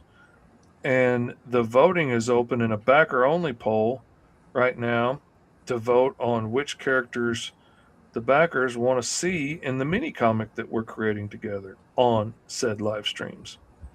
So if you've checked it out, thank you. If you haven't, what are you waiting for? Get over there and give it a look. Give it a share while you're at it. Let people know. Spread the good word of Roll for Hero. My old buddy Fish over here is out here making some awesome stuff. Y'all should go back it. And then they will, and then we'll get rich. And then we Make won't tens have of dollars. money anymore. As T.S. Luther would say, we will make tens of dollars. Absolutely. Got a little change in my pocket going jang-a-lang-a-lang.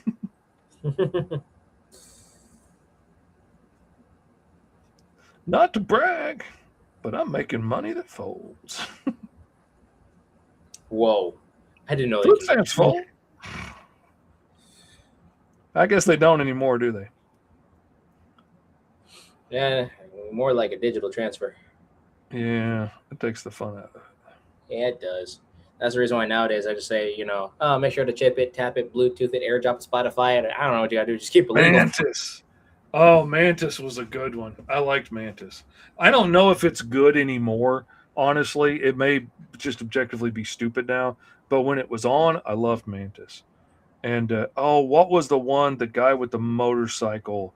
It wasn't quite a Knight Rider motorcycle, but essentially, what was he, like Nighthawk or something? Like had a way badder sounding name than it should have.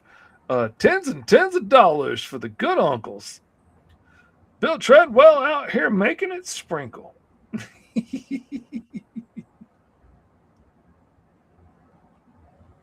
I tell you, one of my favorite gifts is that dude with the $1 go. I send that one so often. Did no one notice when I said that Chris Evans was in the red one? No, I didn't see that one. I apologize. Sniper Panda says, all the human monies. That's all we need. That's all we're asking. For just the price of one reasonably sized home in California, you too can make your uncles happy. Take away their financial woes.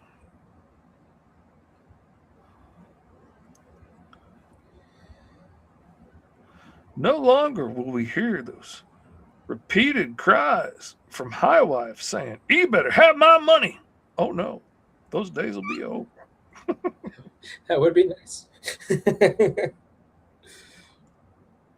Man, a friend, little Kyron Silver from California, sent me a message today with a link to a crank stomper with clearly, I mean, I don't think that art could have been any more AI without like a watermark saying it was from ChatGPT or whatever.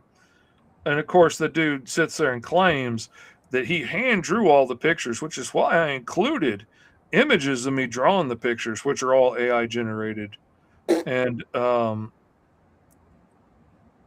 and of course it's a nudie book, so he's bringing in like 84 grand on this, and man, that just makes me sad. You know what I could do with 84 grand? I'd put it on my bills as far as it go. I was gonna say I got bills to pay. I would just do that. Red One is a Christmas movie with The Rock. Okay, that's what Oh yeah. Okay now. Yeah, That is, okay. Yeah. I think knowing the status of like The Rock and like what's in his contract, I don't know if I'll ever enjoy another movie from him. Like he's a great actor, don't get me wrong. He's okay. It's just the fact that in his contract he can't lose. Like Okay, now those are very strong words of he's a great actor. Okay, that's a very strong stance to take. I absolutely would agree compared to The Rock that started in things like The Tooth Fairy, he has improved greatly. I will give you that 100%. A great actor, I think, is a bold stance, and I think you're going to have a hard time defending that stance. no, I think your position is going to be overtaken quickly by the enemy. But he's an actor. I will give you that, 100%. Yeah, I should have been that. Like I said, he's an actor. I will say. I like him. Like He's- I think he has an enjoyable, affable presence, in movies, and he can be funny, when he's teamed up with the right people and stuff. Him and Kevin Hart together are a very cute little couple and make very, cute, funny little movies. Not stuff that I'm going to be quoting for years to come. Honestly, I can't quote anything from it. I don't remember anything from it other than just, some of their banter back and forth. But still, none of that is anything quotable to me. Where, like, like I'm still quoting stuff from the Ghostbusters on a regular basis. And, or, Caddyshack, or, all kinds of other movies from back in the day that were very funny and well written. And so I don't know. I guess that's my line. Getting a laugh out of me in the theater is one thing, but am I going to remember it and be quoting it later? And, on the, weeks later, months later, years later, be like, remember that time The Rock said? I've never done that.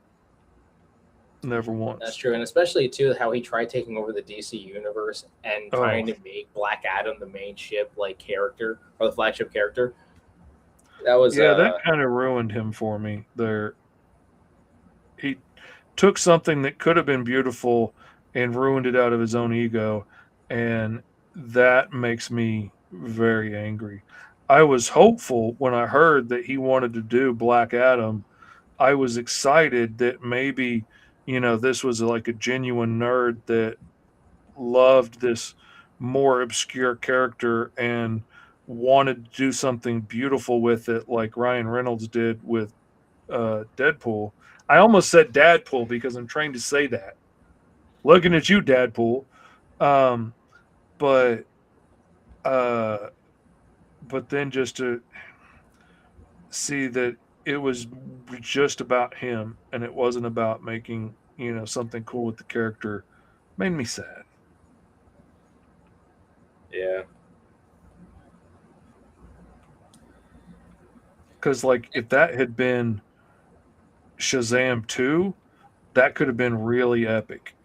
And, like, I like the storyline from one of the movies, the animated movies, where Black Adam, the wizard Shazam, like, cast him across the universe to try and get rid of him. And so ever since ancient Egypt, he's been soaring across the universe trying to get back, to get to, to tear the wizard Shazam a new one. And then he gets back and realizes that he gave the power to somebody else, even though he still has it. and wants to tear down this imposter who's trying to take his place. That was beautiful and interesting and fascinating, and that was a fun story. That would have been awesome Shazam too. That would have broke the box office right there.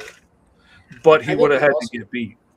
I think it's the fact that there was no Shazam in that movie, and it was like they're trying to treat him like an anti-hero.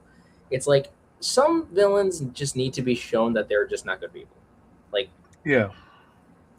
ultimately, that's probably what they should have done with Black Adam, because again, he is a supervillain and a notorious one at that. So it would have made just more sense to go that route, like showing like why he got to that power. Maybe like kind of like for instance, if they made a movie about Thanos and how he got to the sadistic mindset of trying to half everything, okay, you could see how he would try to be a hero, but getting to see him rise to that power would be interesting. I think they could have gone that route with Black Adam, but I don't think they did. Maybe they have. I'm not fully sure, but I don't know. It's again the DC is really. It's funny too because like Marvel made a universe, and mind you, they made a universe with C and D list characters. Captain America, Iron Man, Thor, they were good books. They were very notable, but mind you, by comparison, Oh, they X-Men, were not. Spider-Man, They were not the stars by any stretch of the imagination. they're only household names now because they banked on Iron Man. And they're like, let's just see where this goes, Hmm. and it Nobody was worked fighting for the Iron Man rights at the time. for sure. And then think of it this way: Spider-Man is one of the most popular characters of all time. Period. So of course Sony is going to hang on to that, but at the time Marvel went bankrupt. They had to chuck Mhm. their properties to see if they can make any semblance of money. But mind you, now they're kind of suffering the repercussions of those actions. DC has no excuses. Like they have every What's single up, weird character. stuff? Hey, how you doing there? But like I was saying, like DC has no excuses because in their situation, they have the rights to literally every character imaginable. They didn't send them off to different studios. They didn't send them off to different companies to try to make a quick buck. They still have the rights to every single character. Right I now, mean, there Batman's are a couple that there are rights issues with, like Black Lightning. Uh, the actual guy that created it got to keep the rights to that one, which is right. why he doesn't show up in the Super Friends and didn't show up in Justice League, and they had to create new characters for that, and then those characters are owned by the companies that created them, and so that's just a crazy little side note in history there. But so But there's good, a no, couple out there, but for the most part, they own everything and can do whatever they want with their characters. There's no excuse for them to be not doing awesome stuff with it, except they're just letting the corporate overlords, say, "Oh, but we got to do this and we got to do that and we got to tie it in, to toys at McDonald's and blah blah blah," and not worrying about making cool stuff. and mind you, we do like a good, McDonald's toy promo, but also we would like a good movie, good stories, and other forms of merchandise as well. I mean, keep in mind, I think Batman was just like their flagship, like this is the moneymaker, and there's more Batman media out there in the world because they only banked on one character that kept showing good, results, and yet they wouldn't let any other character shine. Mind you, the closest thing to that obviously is of course Superman, and then you have the Teen Titans. In my opinion, those guys are like right there. In terms of the DC universe, you got the Justice Oh, League. Lupon's awesome. Thank you so much. You're the best. You're the best Thank you so much Lupons for I've backing ever Roll for known. Hero Handbook Kickstarter. Thank you so much for partaking. Makes me very happy. But yeah, all to say though, DC has no excuses. Thankfully, James Gunn at least incorporated other characters to try to make the world feel lived in, which is great. The Mhm. only downside is it's like Marvel was able to build up their universe little by little. And mind you, that was in 2008. I was 9 years old when those movies started. And the fact that the franchises are out now with these heavy hitting films is fantastic. DC could have been the competitor. They could have been competing side by side. They just kept fumbling the bag because nobody really cared about these characters, especially, let's be honest, Superman at the time. Superman was always given those like that he's too weird and campy, but now we're playing into the weird and campy, and what's happening? Money's being made. Spider-Man played into the weird and campy, classic red and blue costume, And what happened? It made its money back. And Yeah. then some. It's there. They just have to be willing to do it. And, you know, and let people that actually love the properties be the ones that are working on the properties instead of bringing in like somebody who's got a big name or somebody who's really hot right now and they're like, yeah, I never read the comics. I'm going to do a total deconstruction on like what it means to be a superhero. And it's more of like, man against mortality than it is. No, No, just like don't even get me give me started an with those awesome Superman deconstruction movie. nonsense, man. I tell you. Don't get me wrong. I like the idea of getting to test heroes and trying to see how they could be different. Not going to deny that. It would be interesting to see like how heroes are always being tested. Sure. But with Superman and Spider-Man and Batman, you got to play into a touch of the camp, a touch of the weirdness. They're not normal books. You're looking at men in tights that fly, shoot webs, throw things. That's not normal. Play into how fun, weird, and unique it is. And James Gunn definitely did with Superman. And until this day, it's one of our favorite films. It's like, come on. Both Spider-Man and Deadpool are the Marvel's clowns, yes, but also I would say Deadpool's definitely the clown. Spider-Man is just now the face of Marvel, period. I feel like, when people think Marvel, they think, oh, let's just think of Spider-Man. Which he always was, for a long time. I mean, him and the Thing were always the face, like forever.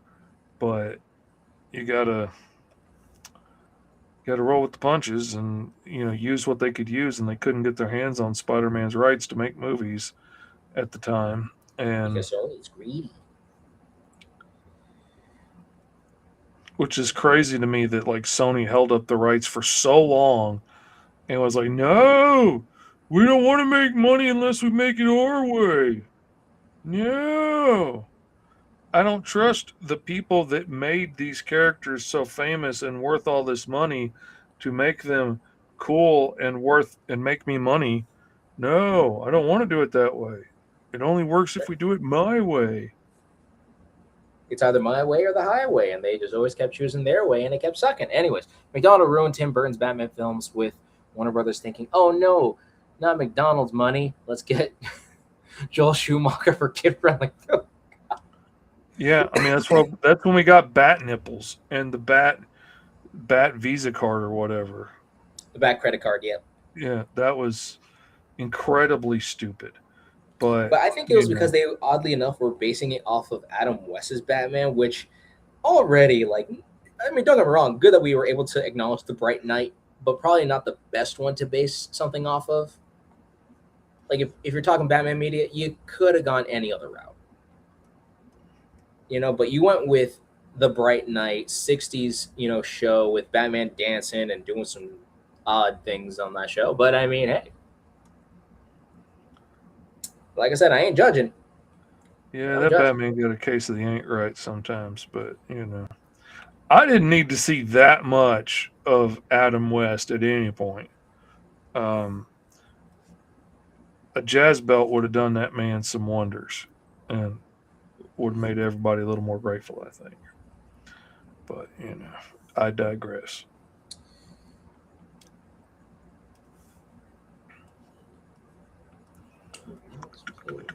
Right. Dolores.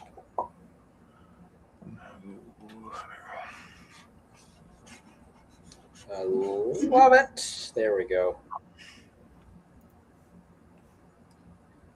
Not too shabby. Not too shabby indeed. Also, the hourglass is making me think of the Omnitrix, says Benjamin. It's really hard not to think of that, Mm-hmm. It is such an iconic device, for sure. Yeah. The fact that it took a symbol it's funny, too, because it's like, if anything, it's very interesting, because you got a bat, you got a spider, and you got the letter S in a diamond being the most iconic symbols of all superhero media. I think the Ben 10, now this is just my objective opinion, because, again, it's my opinion that nobody asked for. I do believe that the Omnitrix is like right there in terms of like iconic symbols for a hero. Again, it's an hourglass. It's not one of the most convenient, things to utilize. For the 'Cause, again, right generation, yeah, oh 100%. yeah, for sure. And I'm surprised that the power button hasn't even been used yet. That's why Power Core is one of my favorite. I held on to that symbol for a long time because I'm like, I don't see a superhero with this. I've seen other people's takes, and they're cool and all, and I'm like, why isn't that the case? That could have been an instant cool costume for Power Girl using the power button symbol. I've seen somebody actually do that. And I'm like, that would actually work really well. Hence, the power button. It's a missed opportunity, really, with that symbol, but Indeed. that's why I'm using it. For my guy, at least.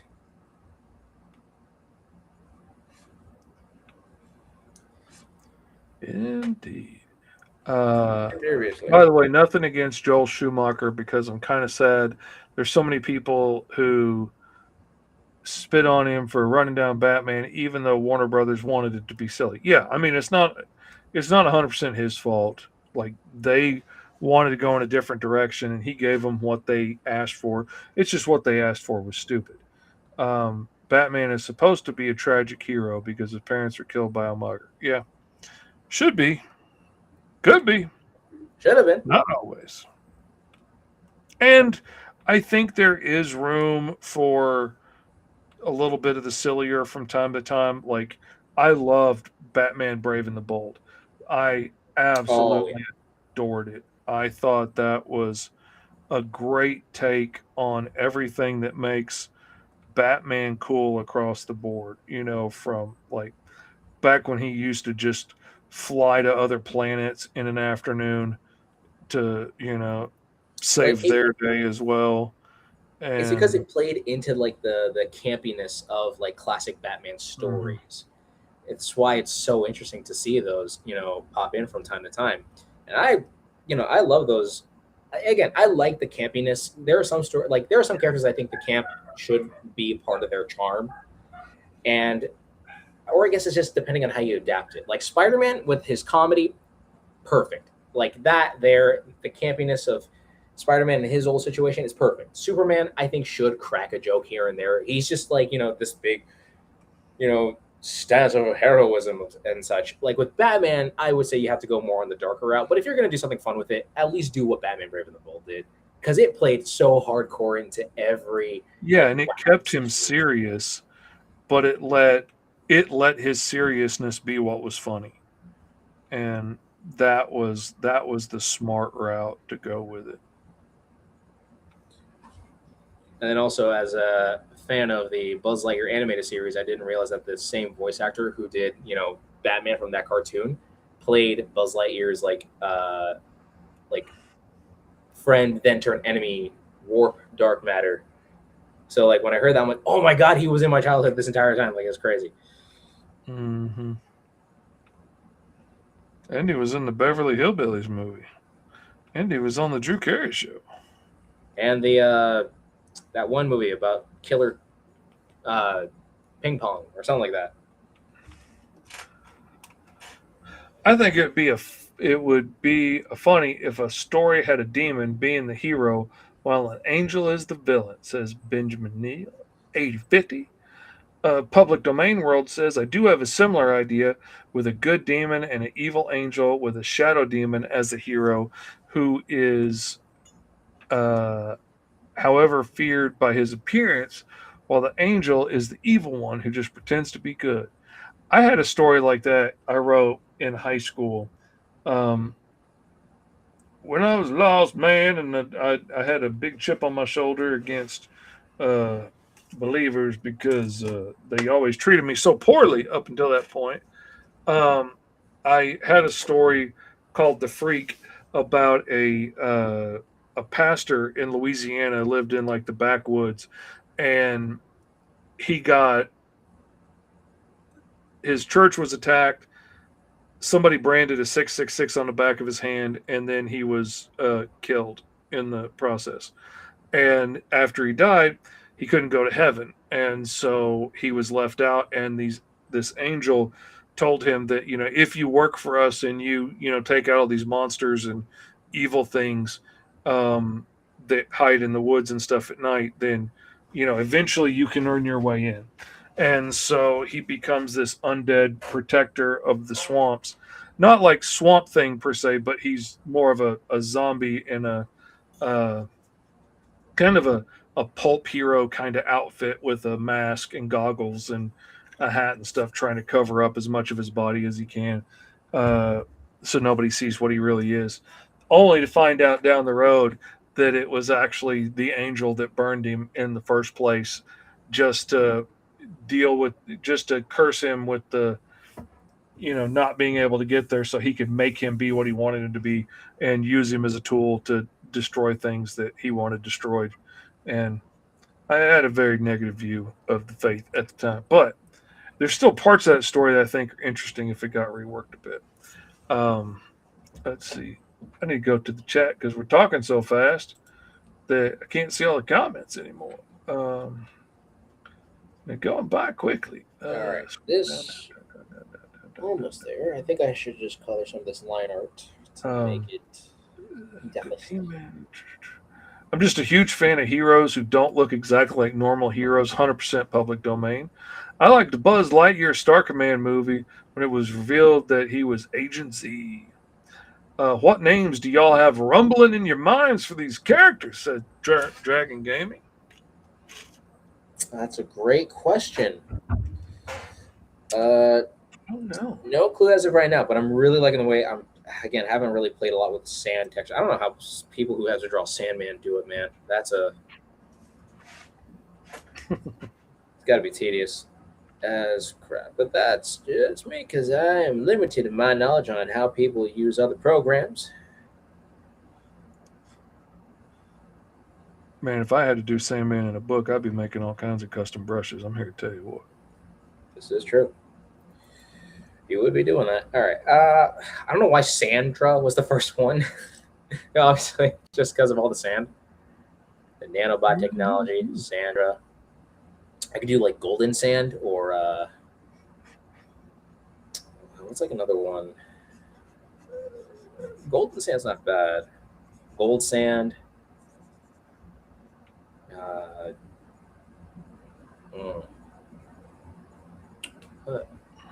That's a great question. Don't know. What would you guys think my character would be called? I think the purple might be too common for this aesthetic. Yeah, I don't know either. I haven't come up with a name for him yet. It's been a while since we've actually just done a good old-fashioned roll for hero type of show where we just randomly made up an idea for a character. He's definitely like, I'm thinking like a doctor something or a captain or like professor or like he's a smart dude and he's going to want everybody to know how smart he is. So I think he would probably definitely have. Oh, I think it would be interesting if his name was like IQ. Like a simple, but yet very like punchy kind of name. It's like, hey, yo, it's IQ. Or, it's like, look out, it's IQ. I know, I'm smart. Like, leave me out of it. How dare you? Wife is bullying me. Uh-oh. Hi, wife. Do we need to have a talk? What do you say? Use your word. Have a talk.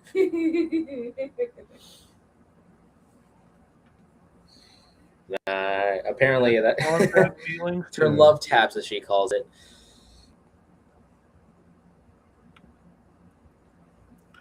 Does your wife like showing affection through physical abuse? We may have hope for you. What? Which is like, does your wife like to show affection through physical abuse? And I'm like, yep, very much so. They're called love taps. That's what I said. I'm not crazy. Does she make up cute names for the atrocities she betrays on you? Then we can't help you. We are trying. If so, call Big Don Law. We'll get a settlement for you today. I'm gonna have to sue my father-in-law. He's the reason why she's like this. No, mainly my mom. Oh man, she got me the AirPods. I was wondering where the box was. I don't know. I don't know what name for this guy. I'm thinking Professor Plum right this second, but I don't think that's probably going to be the right way to go. He needs something, and I'm probably going to change the colors up. It was just the first thing that came to mind, and I didn't want to do blue skin because I originally thought of the brothers from Invincible when I thought about making him a big guy. So I went a different color to stand out against the purple, and I ended up with green, which just makes him look like the Hulk in a mask. So I need to come up with something a little different. But Darned if we do, darned if we don't. I could do orange. I could do orange. I could do green. I could do purple or red. I could do. What colors could I go with? I mean, could just do a more of a bright, white-ish kind of color. It's actually not bad. Ooh, that actually works. All right. I like that story, Benjamin. Glad you made it too, Garfwong. Because I ain't got to say Garfwong all day. Glad you're here.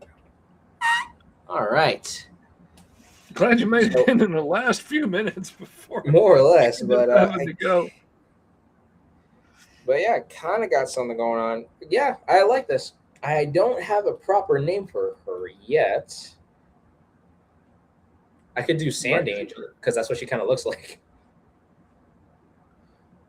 I was literally going to say use orange fish. I was kind of thinking the same thing.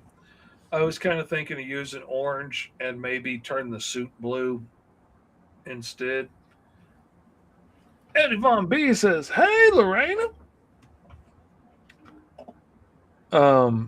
Benjamin says, "My character, Destiny Morningstar, also isn't a fan of her mother, a tyrant of the multiverse. So her fake name that she lives among humanity with is Lexi Gray." Dig that. I like your idea of like the daughter of the devil not wanting to take over in hell and like hiding as a regular person. That actually could be a really funny, interesting slice of life comic. Like, oh, a cute girl just moved in next door, and the single guy next door is too nervous to talk to her. He doesn't know if he has the guts. He also doesn't know that she's the daughter of Satan. And she's hiding incognito. Uh-oh, here comes a visit from her mom, a multiversal tyrant. What's going to happen? On the next episode, Lexi Gray. It's like, hi. It's like, Dennis, you're such a nice guy. I just have to let you know about my family. He's like, oh, it's okay. I think I've dealt with crazy people before. He's like, no, my father is the devil. It's like, oh, is he that bad? No, literally was casted out from heaven by God. And it's like wait. For real, though. Like, for realsies. Wait, for realsies? For realsies. Oh, no. Oh, yeah. As soon as you did that voice, my first thought was like, oh, my God, she should be on The Bachelor. She should be the star of The Bachelor. And there's like human dudes and devils and interdimensional beings and stuff all competing. And she's like, Dennis, you're really sweet, and we had a lot of fun on our hot air balloon date. So here's a rose. I want you to come back next week. And I had so much fun visiting your parents in the hellscape dimension. So here's a rose for you. And honestly, as much as I really did appreciate being within the void, it was quite boring and very empty. So unfortunately, I'm not going to give you a rose. Better luck next time. Hopefully you'll have a better patron. And Teddy, I just got to let you know, Dennis told me about your conversation by the Snack Shack, and I know that you're only in here to suck up to my dad. So goodbye. No rose for you. Oh, man. I thought I was going to be like a second ring general if I got here. You're not that hot anyway, dude. Good luck. It's like, Yeah, to think I needed her.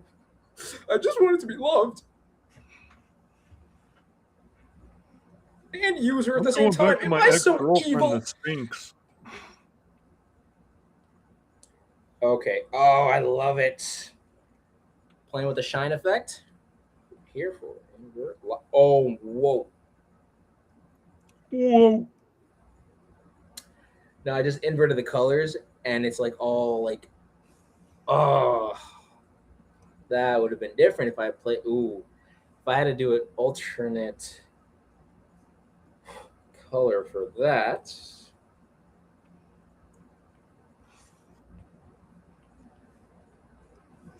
I could be purple, I could be nurple, I could be do. I'm gonna have that song in my head forever now. Oh yeah, you're gonna be mad stimming on that for a bit.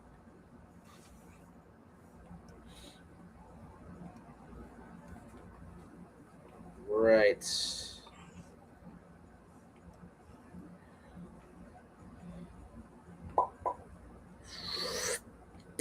There we go. Boom, boom, boom, boom, boom, boom. Invert, take that all away. And then imagine inverting that. Ooh. Lexi Gray also has the ability to use her runes to turn herself into a dragon form. Even though she is the god of her world with runes to control nature or creatures in her world, but I also have her being a member of the O5 Council. Cool. Scaredevil has a big weakness, however. Okay, wait a minute. Okay, I gotta go way back up here. I have a demon character called Scaredevil, says Public Domain World, who lives on Earth after he was bored in hell and instead he became a hero on Earth.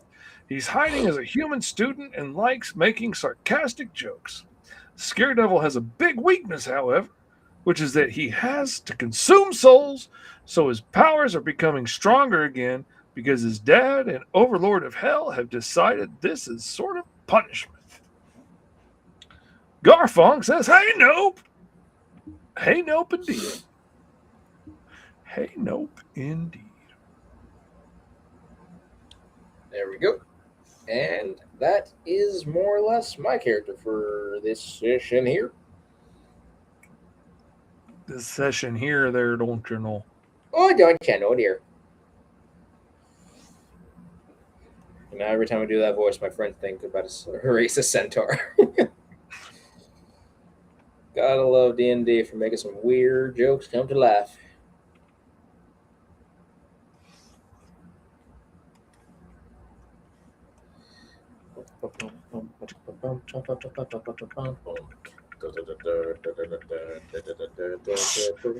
Yep. Now you got me singing on that. Now you got me singing it, Fish. Come on. Come on, Fish. All right, there we go. Now I get to add the proper speckles all around to give it That's that a little same, better. like texture. This is actually starting to look like a pretty darn Nito Burrito style kind of character. See, I'm thinking, like, with his cybernetic hand and augmentations and stuff, like, he's got your normal cybernetic abilities, but he has also got the technopath where, like, anything that he touches with that cybernetic hand, he can connect to via, like, nanites and stuff and get into the systems and start hacking through things. But also, I'm using it for his control radiation, and he can use that big cybernetic hand as like a radiation sink and soak up radioactive blasts and stuff, store them in the containers built into his back, store that energy, and he can either, like, he can turn his cybernetic hand into like a cannon to fire the energy, but he can also tie it in to be able to use it with his other hand with the gauntlet and the cable. So That's like right. he can use it with he can use the energy in different forms that way too, and All right, not just be trapped in the cybernetic arm. here's mine. I officially call her Golden Hour.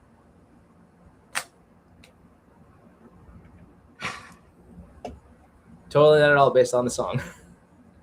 So wouldn't that mean Mr. Fish's character would be a problem for Mr. E's character? Theoretically, if that was the case, if these two interacted. But I feel like they would work along with each other. Plus, my character's technology is from like ancient aliens, since it was an artifact, if you will. And then, of course, being alien tech, having its own systems and having its own way of operating, they wouldn't really clash unless this guy is like a super high tech level genius where he's like, I'm going to find a way to hack into them. My character being, I would think that eventually he could probably hack into it because the technopath thing is like a psychic technical ability. So he could probably communicate with the tech if he got his hands on it, and Mike could even get it to work with his possibly, but that would be more of a I'm using the force of my will to make you work with me more than I actually know how it works, and I'm making right. it. And also, this is also an ancient artifact. I'm going to say the artifact is the helmet itself. So in order for her to fully transform into this character, she would have to put the helmet on, like Dr. Fate style, and then she'll eventually embody it. Okay, I can't tell between either Sand Angel or Golden Hour. One of those two names I think I actually really like. Sand Angel, I think, might tie into it a little bit more efficiently. It's also very unique of a name because, Snow Angel, Sand Angel, It's like, it's Sand Angel, and I will reign gloriously all throughout. Like her hideously evil is probably just, again, her rage against other people. I can see that. So, if anything, she is going to be known as... Yeah, I like Sand Angel better. And I'm thinking my guy was a villain before his explosion, and I'm thinking before that he focused on his technopath abilities to be able to turn machines and build machines and stuff. So I'm thinking like Machine Master or something along those lines, like something that direction. I don't know. Or just simply calling him, I think, just the Machine. Like that one comedian, in his story is like, he tries saying like, he tried saying something in Russian, but he ended up saying, "I am the Machine." But maybe just calling this dude like the Machine or the Engine. Maybe. I'm gonna dwell on it for a minute, but I like it. I love the collar. I love the popped collar. That's my favorite part about him. That and the bulk. A big dude in a snazzy, fancy jacket with a popped collar. This dude's got a sense of style, which is why he wears a mask underneath his cybernetic face. Because, it's all about style, baby. You gotta look good to do evil. Oh, I could absolutely see him saying that. Like, is it really worth it? Yeah. You gotta look good to do evil, baby. Gotta look good if I'm doing evil. All right. We gotta wrap it up and get on out of here. Yeah, because you got a whole other show. So we officially have our characters, or at least I got mine right over here. Sand Angel and pending title.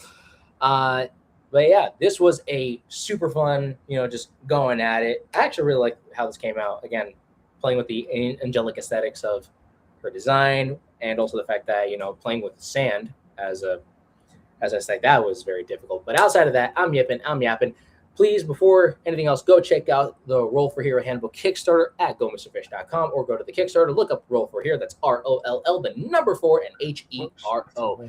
If you support with a simple payment of 5 George Washingtons, 1 Abraham Lincoln, or, lots of other George Washingtons in the shape of coins, you will be able to apprehend your spot in being part of the Roll for Hero Handbook live stream, where we're actually going to be doing an exclusive mini comic stream for you guys to dictate what kind of situations our characters are going to be embarking on.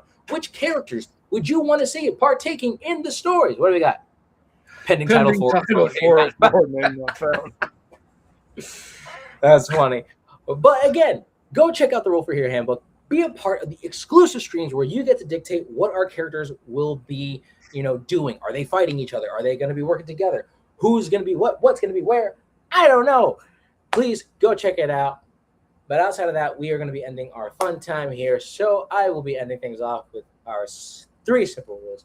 Always remember to stay awesome, to stay weird, and to keep life to the easiest. And always remember that art inspires all, but you can inspire more. But until then, everybody, your uncles love you, and keep it easy out there. Roll for hero. You know, and even if you were to have like a prompt of 10 different things, right? Like say if you had one prompt of like, oh, like here's 10 different personality traits, here's 10 different superpowers, here's 10 different drawbacks. I like coming up with random list of powers and then just see what I come up with. Imagine rolling just those things every